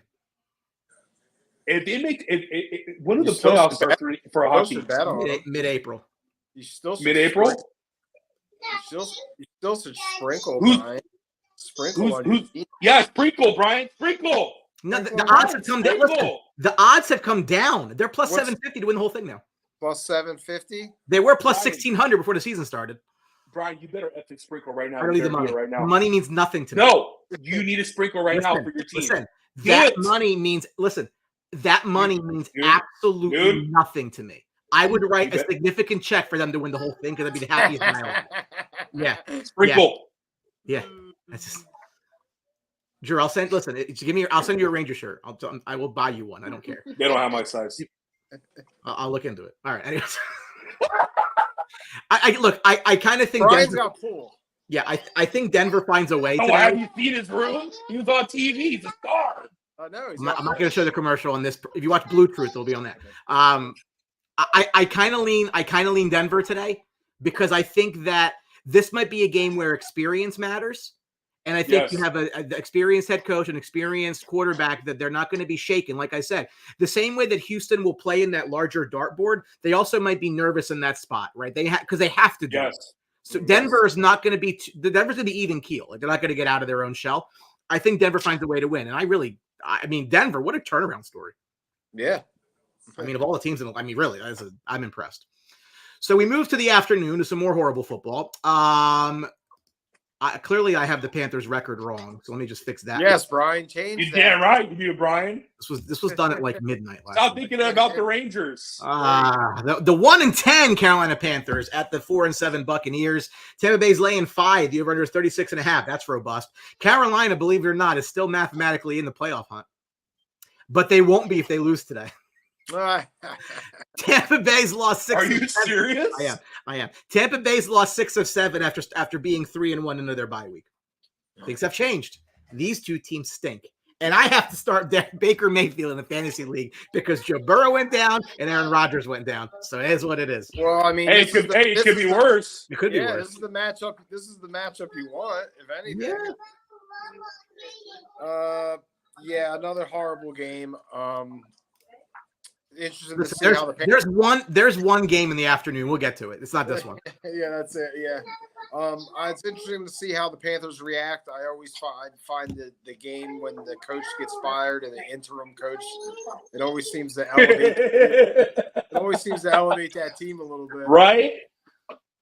So that in that regards, that kind of scares me in this game. +5 against a Tampa Bay team who really isn't that impressive, but they have better players. So really today, I'm just going to go with props in this game. I like Mike Evans to score. Got him at +180 right now to score a touchdown. Rashad White over his receiving yards. I like that. I'm just going to prop this game up today. I really no interest. Just the Panthers to lose. Ant's going to be so mad. I have a bold take to tell you guys, Go for it. and I'm gonna tell you guys right now. Mike Evans last year is a Tampa Bay Buccaneer. We already know that is this year. He's 150 yards away, I believe, receiving yards away from cracking 1,000 for his 11th straight year. Yeah, every year. I want to say Remarkably consistent. Yeah. He's also I think a few catches away to crack 100. I might be wrong on that one, but my bold take is Mike Evans will be a free agent, and he will sign with the New York Jets. And Devontae Adams will not be going to New York. Okay. That's been my bold take I've been holding for a while. We haven't been able to do game-winning drive for a couple weeks because I've been sick and out of town. But on Tuesday, you guys will see our bold takes and our half-season awards and all that BS. Mike Evans is the storyline here today. There's nothing else to really dab into from a winning perspective. I know the Buccaneers need to win to stay afloat with the New Orleans Saints. And the Saints lose today and the Falcons lose today. That's a 3-way tie, if I'm correct, right, Brian, for first place? Yeah, they're all. I know the Buccaneers have beaten the Falcons. So the standings in the South, there's 2 5-6 teams and 1 4-7 team. So yes, they would all be 5 and 7. Oh, just a picture of. So there's still something. There's still something to play for Tampa Bay. Obviously, I you know what, and it's crazy to say, but their defense has been one of the biggest disappointments of the year. Baker Mayfield, I think, is playing actually a lot better than he has in the past. So it's a lot of things that I could talk about when it comes to the Bucs and their failures. Tom Brady left at a great time and retired at a great time for him. It's just crazy, bro. It's just crazy. Just 2 years ago, they were, last year, but even the last 3 years, they were contenders, and now it's just NFL, man. It's a revolving door, and it just goes away. Well, because again, I was but this is the thing, right? So I was having this conversation around. So again, in my mind, whether I'm right or not, it's my opinion. I don't really care what anybody thinks. If you're not a high pick quarterback in a league that inflates quarterbacks, like the league thinks so little of you that you're just probably not going to be any good. That's just the odds of it, right? So we're having a discussion about Jordan Love, and I was like, well, Jordan Love was at a high pick. Well, neither was Aaron Rodgers. Different time, different league. So I don't think. Yeah, you can't compare that. You can't compare. I think it's a whole different thing. So, but that's what happens is GMs, if you have a high pick. So here's what. Okay, so I get a lot of flack because I thought that the Cardinals should not have traded Josh Rosen. Not because Josh Rosen was good. That wasn't my intent. Wasn't what I meant. What I meant was that you really need to be sure that he's not good because you put a high pick into him. Well, he wasn't. And but he ended up not being, which is fine. But I don't know that you can be sure of that in 1 year. Especially when they had a defensive head coach and nothing around. So, you know what? It's actually the Bryce Young argument all over again, right? So you put a high pick into a guy, you have coach does not work out, team stinks. So now you move on from but Frank Reich is an offensive but it's the guru same. And a quarterback coach, and they hired Josh Rosen. I know Josh Rosen. But it's Josh McDowell. I just thought the Cardinals cut bait on Rosen too quickly, unless they fired the GM who made the pick. Then I would be fine. The Cardinals effed up when they freaking hired Cliff Kingsbury. Let's just be real about it. Come on. That. Let's be real about it. That was the issue that they had. And their GM was a walking time period of a bomb that didn't know what he was doing. But would you agree that a top 20 quarterback gets a lot more leash than anybody else? Like, for example, if Jordan Love was awful this year and Green Bay had a high pick, they would take a quarterback. Oh no, 1,000%. Because what they've invested is not super valuable. It's valuable, but it's not top 20 pick. They invested in somebody that ruined their chances of winning a Super Bowl. That's a different conversation, but yes. But what do you mean? They could easily take in a receiver and they would have beaten Tampa Bay. I have that conversation all the time with certain Packer fans who tell me I'm wrong. Well, they're doing this because they're doing this. Come on, man. Anyway, look, the Buck. I do kind of think Carolina could win today. I'm not gonna lie. I don't like it. I don't care, but I think I wouldn't be shocked. I wouldn't be shocked. Are you gonna bet Carolina just for fun? I should bet Carolina so they lose. Yeah. Yeah. Take the Carolina money line for like $25, and if you're happy either way. Yeah. So, anyway, another game that means nothing. The 7-4 Cleveland Browns with Joe Flacco visiting the 5-6 LA Rams, and the Rams are laying 4 at home. That should tell you something about where people think this game is. Over-under is 40 and a hook. Cleveland's allowing 142 passing yards per game. That's the fewest since the 1982 Miami Dolphins. I think Ray Finkel played on that team. And that was in a shortened season. Yeah. The Rams. I love that movie. Kyron Williams and Puka Nacua on pace to be the 5th duo ever, 23 and under, to each have 85 yards per game. So they got a bright future there with these late picks. Good for them. Hopefully Stafford's back next year for my fantasy team that has one dynasty. Nope. Look, so again, it's a spot for the Browns where they're not as good defensively away from home. It's a game they probably need. If the Rams have any intention of getting into the NFC playoff hunt, they also need it. And right now, the Rams find themselves 9th. They are a half game behind the 7 and the 6 Minnesota Vikings, both of which are at 6-6, both of which aren't playing today. So the Rams would end up being in a tie for a playoff spot with a win, with also potentially the Packers and Saints parity, right? I can't stand it. Can't stand it. Anyway, I think I lean Rams in this because of the way the Browns defense away from home is. I agree, Brian. I like the Rams today. I think Stafford could pick apart this Browns defense, especially Garrett not 100%. I think that could affect them. And to be honest, the Rams are rolling offensively. I mean, Kyron Williams running the ball really well. We talk about their wide receivers. We know Stafford's, very good quarterback. So, I'm going with the Rams today. I'm going to take the -4, and I'm going to roll with the Rams.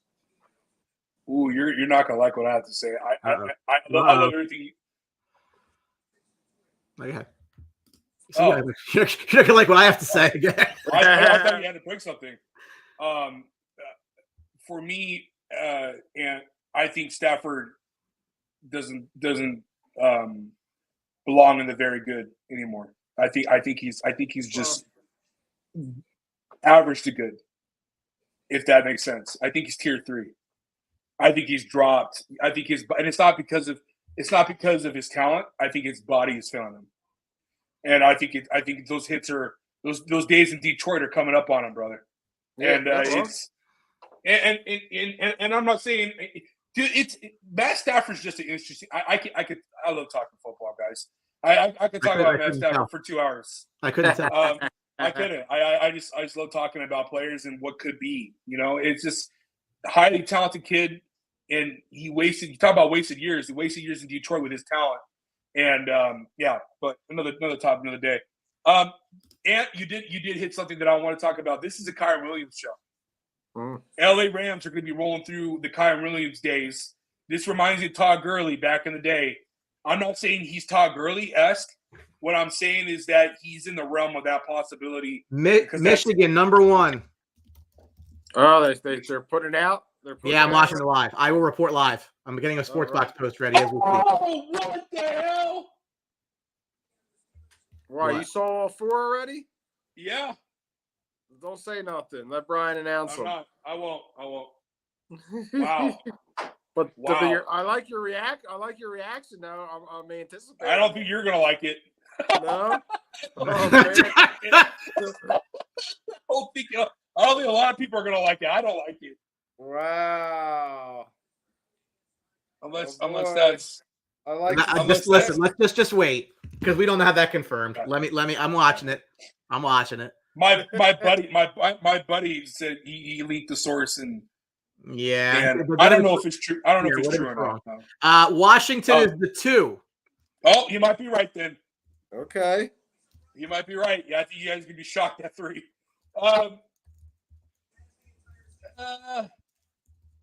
Yeah, I got the Rams. Yeah, I just they got the better. Listen, you want to say Stafford's on the back 9? That's fine. He's better than Joe Flacco. Yeah, correct. Oh, correct. All right, the game of the day. Cooper Kupp needs to get right though. Cooper Kupp needs to get right. Yeah. Well, he's hurt. He's always banged up. He's hurt. He can't get healthy. You're 1,000%. NFC Championship game rematch. The 49ers visiting the Eagles, 8-3 at 10-1. The Niners on the road are laying 3, and the over/under is 47.5. The Niners are 8-0 when Trent Williams and Deebo Samuel are both healthy. Jalen Hurts is the first quarterback ever with 10-plus rushing touchdowns in 3 straight seasons, which is not something I think I'd be proud of. Just me. Texas is the 3. Oh. What? Texas is the 3. Texas? Wait till the 4. Yo, no, but Texas is strong. I mean, they're a really good team. Texas is a good team. Who do you think is getting 4? Rutgers. If they give Ohio State 4, I will flip the fucking table I'm standing at. Don't tell me it's Ohio State. I'm not saying anything yet. Nothing's official. No, I will. You'll see this screen go this way. It's not. Okay. All right. Good thing for I'd rather have them though. That should give you a hint. God, what do you got cooking up? What do you guys got cooking up for me? I don't know. I don't know anything. This doesn't mean shit to me. I just want to say it. Can I say it? Ant, please. Did they put Oregon in? No. FSU. Sure. No. Shut up. No. Yes. No. Didn't their quarterback get hurt or something? You can't put They're the 4. They're the 4. I'm watching it live. I am waiting on confirmation. I just saw it right now. It's on there. It's FSU. No way. There's no way. Yep. AP poll, top 4. Michigan, Washington, Texas, and FSU. What was Florida State's record? Alabama, they're undefeated.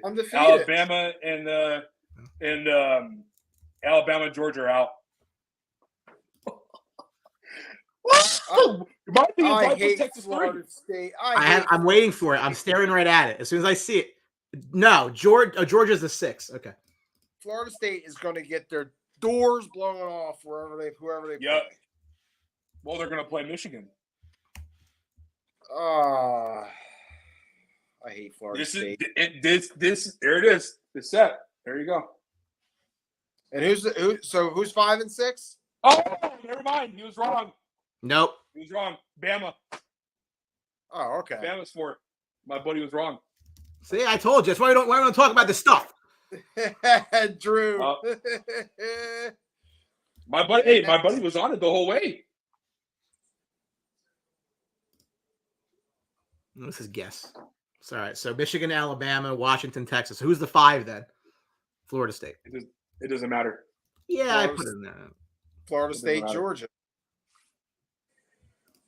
Okay. I think it's such a slap in the face to Georgia.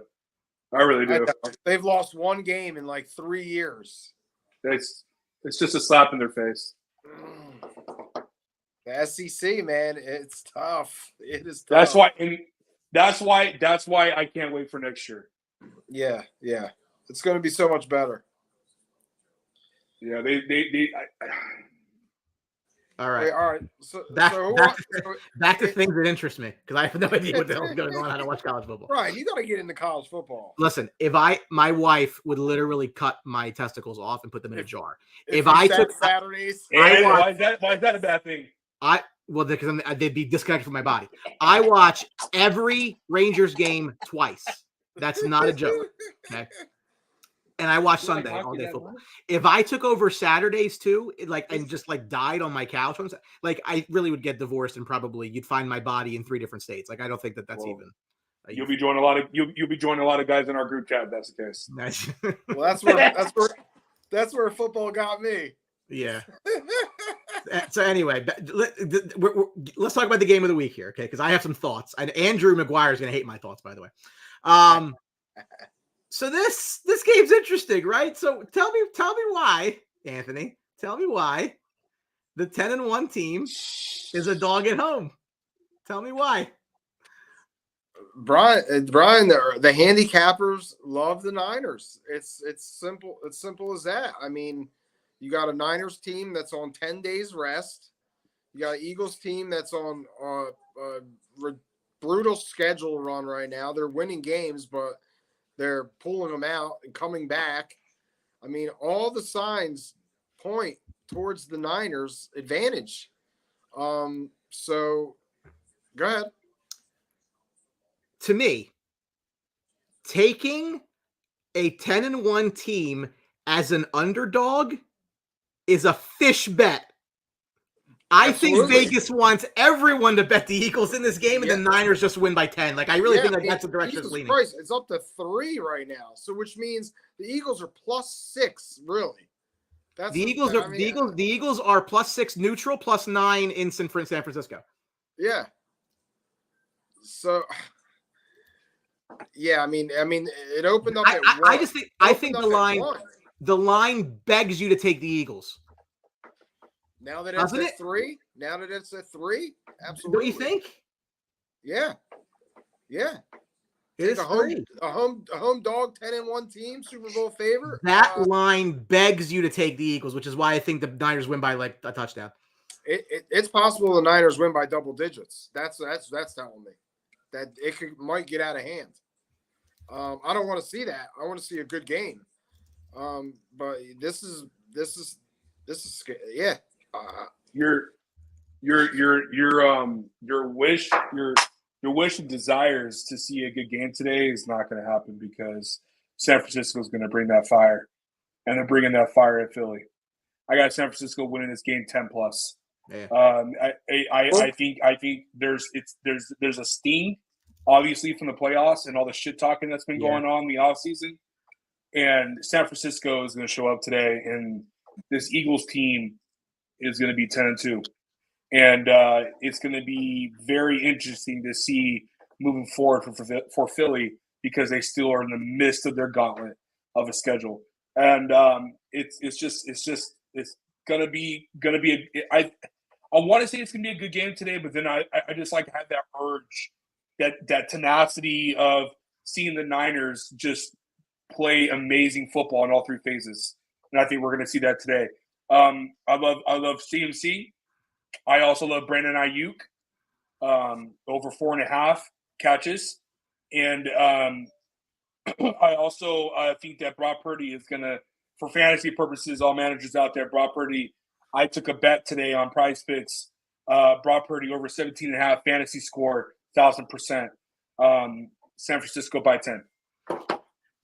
I'll give Not you today, Andrew. He's a little Not short. up in here. So don't forget, statistics will show that most teams that play the Niners lose their next game. Wait, say that again? Most teams over the past 2 years that have played the Niners, they lose their next game. The Niners are a very, very physical team. Oh, Yeah. They bring it to you, right? So, again, okay. I thought that they would split anyway, the Cowboys and the Eagles. That's what they do, right? So I'm not, whatever. But I'm saying, like, that does tend to again, the Cowboys are beating teams by 30 points at home. Again, they're shit teams, but they're whatever, fine. I'm not saying they're going to win this by 30. I'm saying is watch that storyline.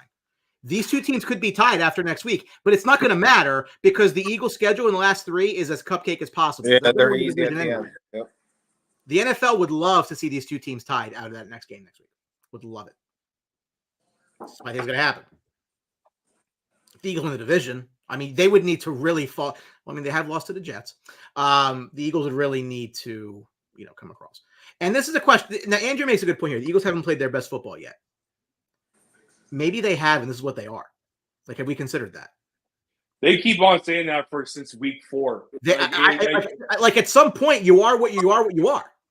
Yeah, and I don't know why people keep on bringing this up. Like, oh, they're not playing the football that they need to play. Like, dude, like you're putting up 30+ points.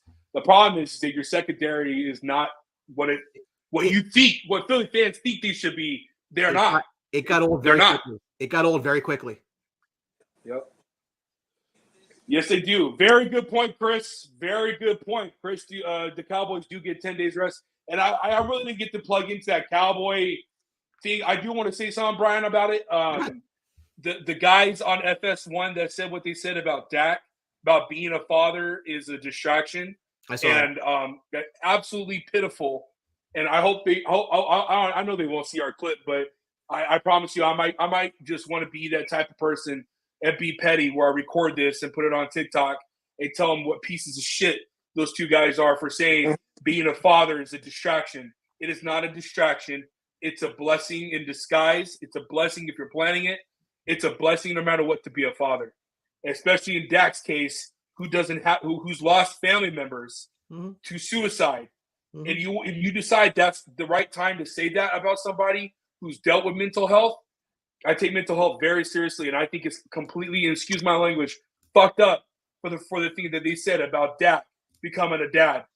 That's bullshit. There's enough negativity that goes around in Dak as it is being a quarterback for. You can make the argument all you want. They're America's team. They have always the high ratings, and even when it's a stupid ass Sunday afternoon game, the Cowboys always are number 1 in marketing and viewership. Completely bullshit, and it needs to stop. Stop berating athletes. They're human beings just like us. They're just better at their profession than what we are.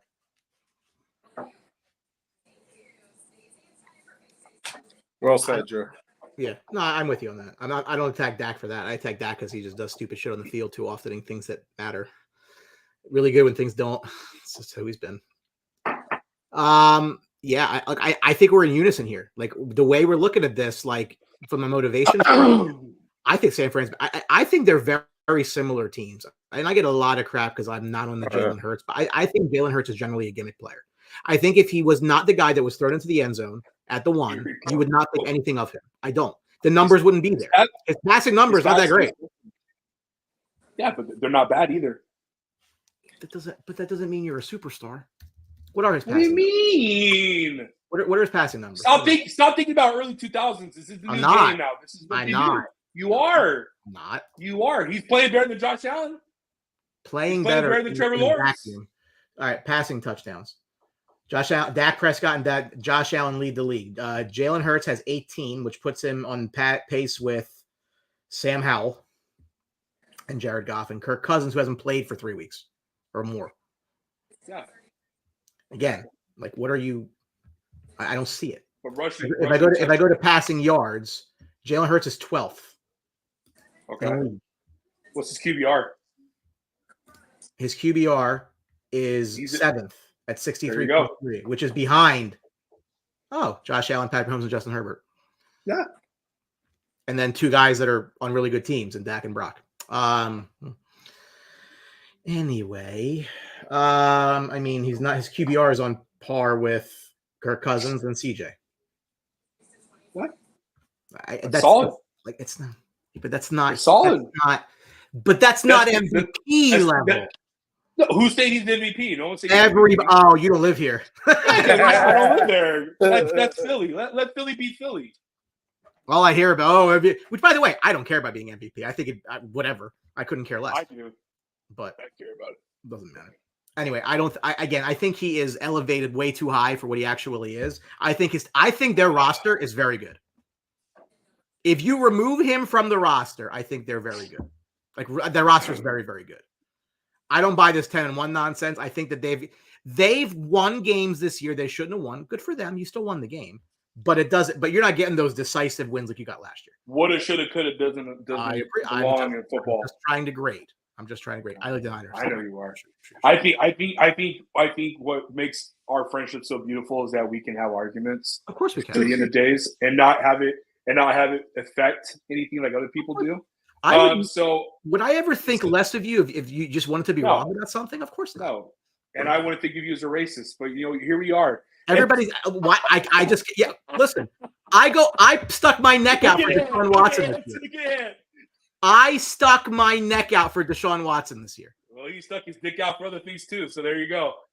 He stuck something. Yeah, he stuck something else. Yeah. Okay. We beat 5 winning teams with winning records. Okay. The Eagles have 3 good wins in 2 years. They all happened this year. You're helping Brian's narrative, Andrew. That doesn't help. Having a winning record doesn't mean you're good. Yep. Wins, losses. I'm going to look at the standings right now and look at teams with winning records. I'm going to tell you which ones you think. The only argument the Colts have a winning record. Go ahead. The only argument I can make for the Eagles today is the play of Brock Purdy. I mean, he doesn't. I mean, he hasn't really played against really good teams. He hasn't, Drew. He hasn't? I don't think so. Earlier in the season? Andrew, how many of those games were against good teams? Because I think the answer is 3. You don't think he has? No, I think today's a very important day for Brock Purdy. I think this is a very meaningful game. This is probably one of his biggest games in his career, and we're going to find out. Are you talking one of the biggest games? He beat the Cowboys last year in the divisional round. Cowboys was a good team last year. Cowboys absolutely collapsed in that game. So listen, Brock Purdy is not why the Niners win games. Exactly. They're not. He's not. So he's going to – today's a big game for Brock Purdy. I'm telling you, this is probably his biggest game. He's going to have to prove against his Eagles defense. They're going to be coming. If you don't think the Eagles are going to be ready to play football today, you're out of your mind. This game's going to be it's going to be an intense football game today.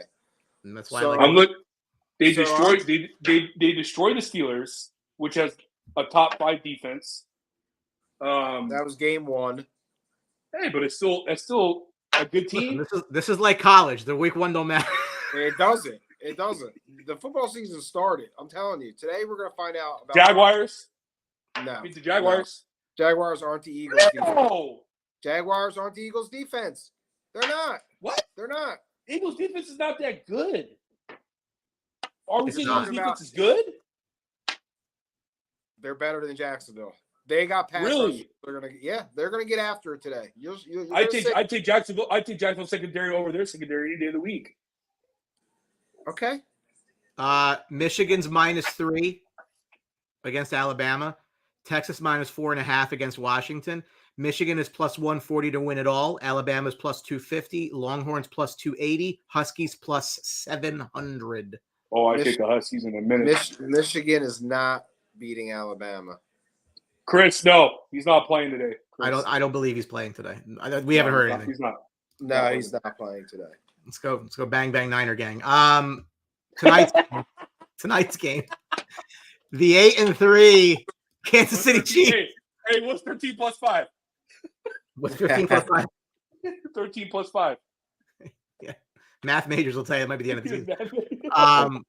At the Packers 5-6. Casey laying 6 on the road in the frozen tundra, over under 42.5. Not sure if Taylor Swift's going to be there. It might be cold. Mahomes is averaging the fewest passing yards per game and the lowest rating since becoming the starter this year. Green Bay's won 3 and 4 since losing 3 of 4 since losing 4 straight. I can't type. Hold on. You're tired in the middle of the night. It's okay. Well, I was in New York yesterday for a viewing party for the Ranger game, and I got home late. Of course you were. I was. I drove 2 hours to go watch a game in a bar. Yes. You don't take the train? I take the train from Secaucus. I take the train. I got 7-minute train ride. I couldn't care less. That's good. Yeah.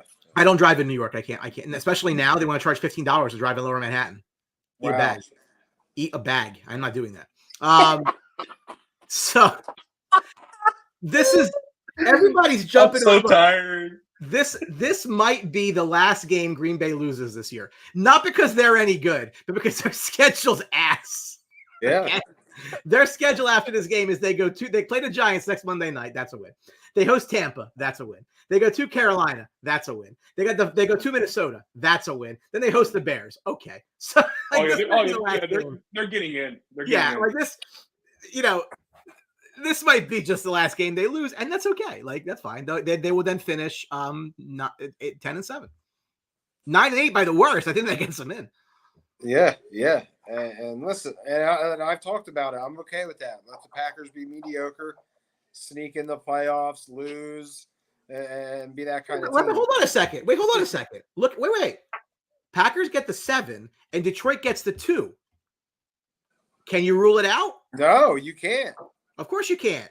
But Detroit don't want to see this team. I'll tell you right now. No, they do not. Want to see that's what I was going to say. They don't want to see a divisional foe. No. Detroit might want to be the 3 if that was the case. Yeah, they might try to lose so they don't play Green Bay. I would. I'll go. You still going? Yeah, go ahead, Joe. You're good. Yeah, I'm just gonna. This game isn't. I don't have confidence the Chiefs winning outright here. I think Green Bay is going to give them a fight. Mm-hmm. I really do. And it's at Green Bay. And so I think Jordan Love's on a good trend right now. Casey's defense is a little, the first half they gave up 14. They were losing 14 to the Raiders, and then the Raiders just had a second half collapse. I don't think we're going to see that with Green Bay tonight. I think Travis Kelce's a shell of himself. I think the injuries in that interview he did last week where he talked about retirement is a real possibility. I think that's lingering with the injuries that he is suffering, and his body's not healing right, and the lack of receivers on the outside. The brightest spot that the Chiefs have is the offensive line and Isaiah Pacheco. That's it. The receivers have been a disgrace. Sky Moore hasn't produced, and the only guy that has a limp shot of being something is Rice. If Rice can continue being the guy that he needs to be, I'm taking them props today. Patrick Mahomes, the Kansas City Chiefs need to find an identity in the offseason and need to find ballers to help Patrick. Patrick already showed the world that he can win without Tyreek Hill. Now it's time to bring it back to getting in players. The defense for the Kansas City Chiefs have been kind of a disappointment in the last couple of weeks. So, damn it, Brian, I'm doing it. I'm going Green Bay. I think Green Bay is going to get a win tonight. Now, is that because you are a salty Chargers fan, or because you? No, I love Patrick. I'm just asking questions. I'm just asking questions. No, listen, dude. I'm not Alex. I call it what it is. And I picked Kansas City as my Super Bowl winner last year. I picked Kansas City again this year to go to the Super Bowl, but lose to the. No, I'm sorry. I picked the Jets this year. You did. But that's okay. Look, that's all right. Yeah, that's fine. But yeah, dude. Like I just think it's just one of those games where Green Bay's on a roll. It's at home. They know how important it is to get to 500, and they're going to get to 500 tonight. I think they're going to beat Kansas City, and it's going to. And the only team that's going to benefit from this, the Chiefs losing, is the Baltimore Ravens, because that's going to separate them even more to get the number 1 seed.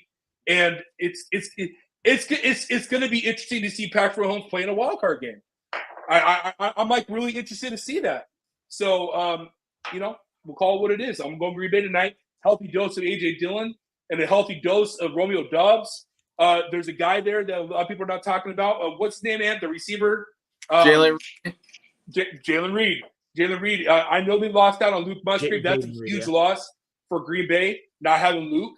And so they need a guy to step up at the tight end spot, but their offense line is playing great. Jordan Love needs to keep doing what he's doing, but I keep pounding the rock with A.J. Dillon. A.J. Dillon has looked great last week. Can that continue?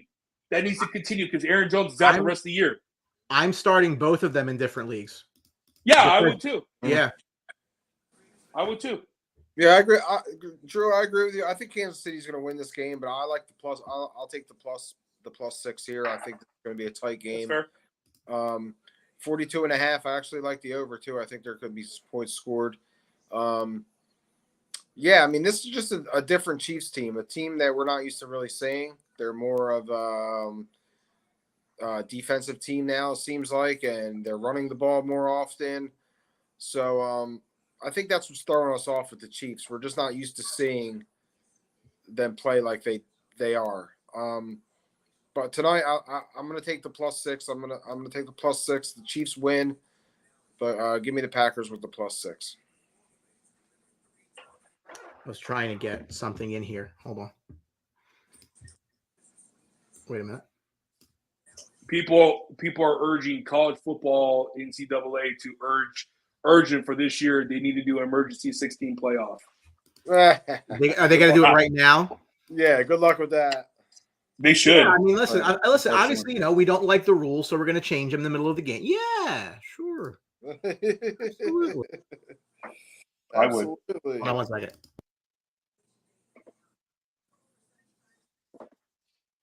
Oh man, we gotta get on this now. 50. All right, hold on. I got something. Never mind. I forgot. I can't put MOVs into. Well, maybe I can do it. Keep the talking. Format won't fix. No, it's not that. Keep talking about this game for just 30 more seconds. Tell me about Jordan Love. Do you like Jordan Love? You hate Jordan Love? Is he good? Is he bad? I don't hate him. I think there's a lot to improve. It's also like I said. Listen, like I said, I could talk about both these. We could talk about the Chiefs and what their number one need is in the offseason. They're going to lose out on Chris Jones, so they're going to need a defensive tackle to come up and replace him. That's a hard replacement, and they need to focus on what I said before: their team identity. What are they moving forward? That's going to be the biggest thing for them, regardless of how this season ends for them. I don't think it's going to be a Super Bowl, and I maybe it will, maybe it won't. I don't know. Well, I asked Stu who's taking the night. It's Green Bay fucking Packers. That's hurtful, Stu. Fucking Packers. Love it. I was trying to clip that for like 3 minutes. So sorry. Fucking That's what I was Oh doing in my the back. god! I don't know. I think I don't know. Case what 24-17 KC wins. Are you surprised? It's right there. 27-17. I don't know. Oh. This game had a lot more juice when Joe Burrow was playing, but the 5-6 Bengals visiting the 8-3 Jags. Jags laying 9. Wow. They wouldn't be laying 9 if Joe Burrow was playing. The over-under is 38.5. Cincinnati is the first team to play in the AFC Championship game and then be below 500 through the next 11 games of next year since the Jacksonville Jaguars in 2018. Jags are 15-5 their last 20. That's the 5th best win-loss record in the NFL over that time frame. You gotta love the Jags tonight because it's not Joe Burrow. So that doesn't mean Bengals are really good. Yeah. Yeah. Go ahead, Drew. Go ahead. You're good. I'm sorry, man. My bad. Go ahead, brother. No, it's unfortunate because it would be a great matchup on a Monday night. Finally, Yeah. with, Burrow and I can't get T-Law. Yeah, Trevor Lawrence. but yeah, I mean, not too much to this. -9, the Jags. I'm going to take the Jags. I'll take the -9. Jags are quietly rolling on offense. Calvin Ridley getting back. They're running the ball officially. So, yeah, give me the Jags. Nothing much here. Yeah, This is effing stupid. Freaking not flexing this game out. It's bullshit. I don't want to watch this game. This game is stupid. Well, I don't know why we do this. Why do we do this, Brian? Why? Justin Thomas, after his excellent approach shot, ran all the way toward the back of the green for birdie. Dude, you gotta be fucking kidding me. Well, Exactly. I love that clip. That's such a good clip. It's true. It's true. It's stupid. It's Jaguars. Jaguars will be 9-3. Yeah. I don't need to get much to this game. No, and look, That's it. That's the story. And you look at this. Look, they're going to be 9-3. You know, again, they're right up Baltimore's ass. Yeah. So, They're not. you know, let's look at what they got left. So the What's Baltimore's record? they're 9-3. Yeah. And they're on a bye today. Oh, they're on a bye. That's right. Okay, here's where things get interesting. They got the Bengals on Monday. They go to Cleveland next week. Iffy. Then they got the Ravens at home, and that's a Sunday night game that everyone's looking at. That's gonna be awesome. Then they finish off with 3 winnable games: Bucks, Panthers, Titans. So the Ravens, I think, really are going to need that game. If you go look at the Baltimore schedule, again, they're on bye this week. Okay. The Baltimore schedule is it's a little more daunting. So they got the Rams next week at home. That's a tough game. Then they got the Jacksonville game. After the Jacksonville game, they go to San Francisco Christmas night. Ooh. Really? At the Christmas night game? Christmas night game. Oh, Then they got Miami at home New Year's Eve. Ooh. Then they host Pittsburgh. So the Jags road the rest of the way is inherently easier. Are you going to tell me that the Jacksonville Jaguars can be the number 1 seed? I think I said that before the start of the season because I thought they had the easiest road to get there. My God. That Houston game last week Yeah. was huge Yeah. for them. Oh, my Lord. I said the Jags had the easiest road, and they do, and they did. Yeah, and they're going to be the team. They are going to be what the 2018 Baltimore Ravens were. They're going to lose in the second round. Watch. Do we know Jaden Reed is playing tonight? Is he playing? I don't know. He's got the questionable tag. So I'm in a league, and this was my creation. We call it the DERP. It's the designated injury replacement player, which means I like that. if you have a guy playing late, questionable, you can designate a player from an earlier game before that game starts. It says if he's not dressed, I use this guy. If Jalen Reed dresses, I got to use him. So my options would be, as a running back or a wide receiver, would be Justin Watson, Kadarius Toney, Tyler Boyd, Jerry Jeudy. That's it. I go with Justin Watson. If it's Justin Watson, I can just make that. I can make that change because there's no earlier game. If it's the same time, it doesn't matter. It's got to be a game before. So my only options would be if I want to use Jerry Jeudy, it would have to be him, or I could just make the change later. Yeah, I would. I'll leave it set. I'm not huge on Jerry Jeudy. So. Yeah, that's that team. I have 99 points coming into today already. Oh damn! Because I have Dak, Lamb, and Metcalf. I'm about to play Cowboys. Well, I had Dak. I had that because he fell. Anyway, look, it's 1:00. Go enjoy your football. We'll catch you next week. On behalf of the boys, hope you enjoyed the show. We like your likes, comments, shares. Keep the sports box growing. Make it a profitable Sunday. Let's go Niners. Let's go my 85-cent investment. Yeah. Good luck. I need an update every time. Oh, you need an update. Yeah. I'll see. See ya.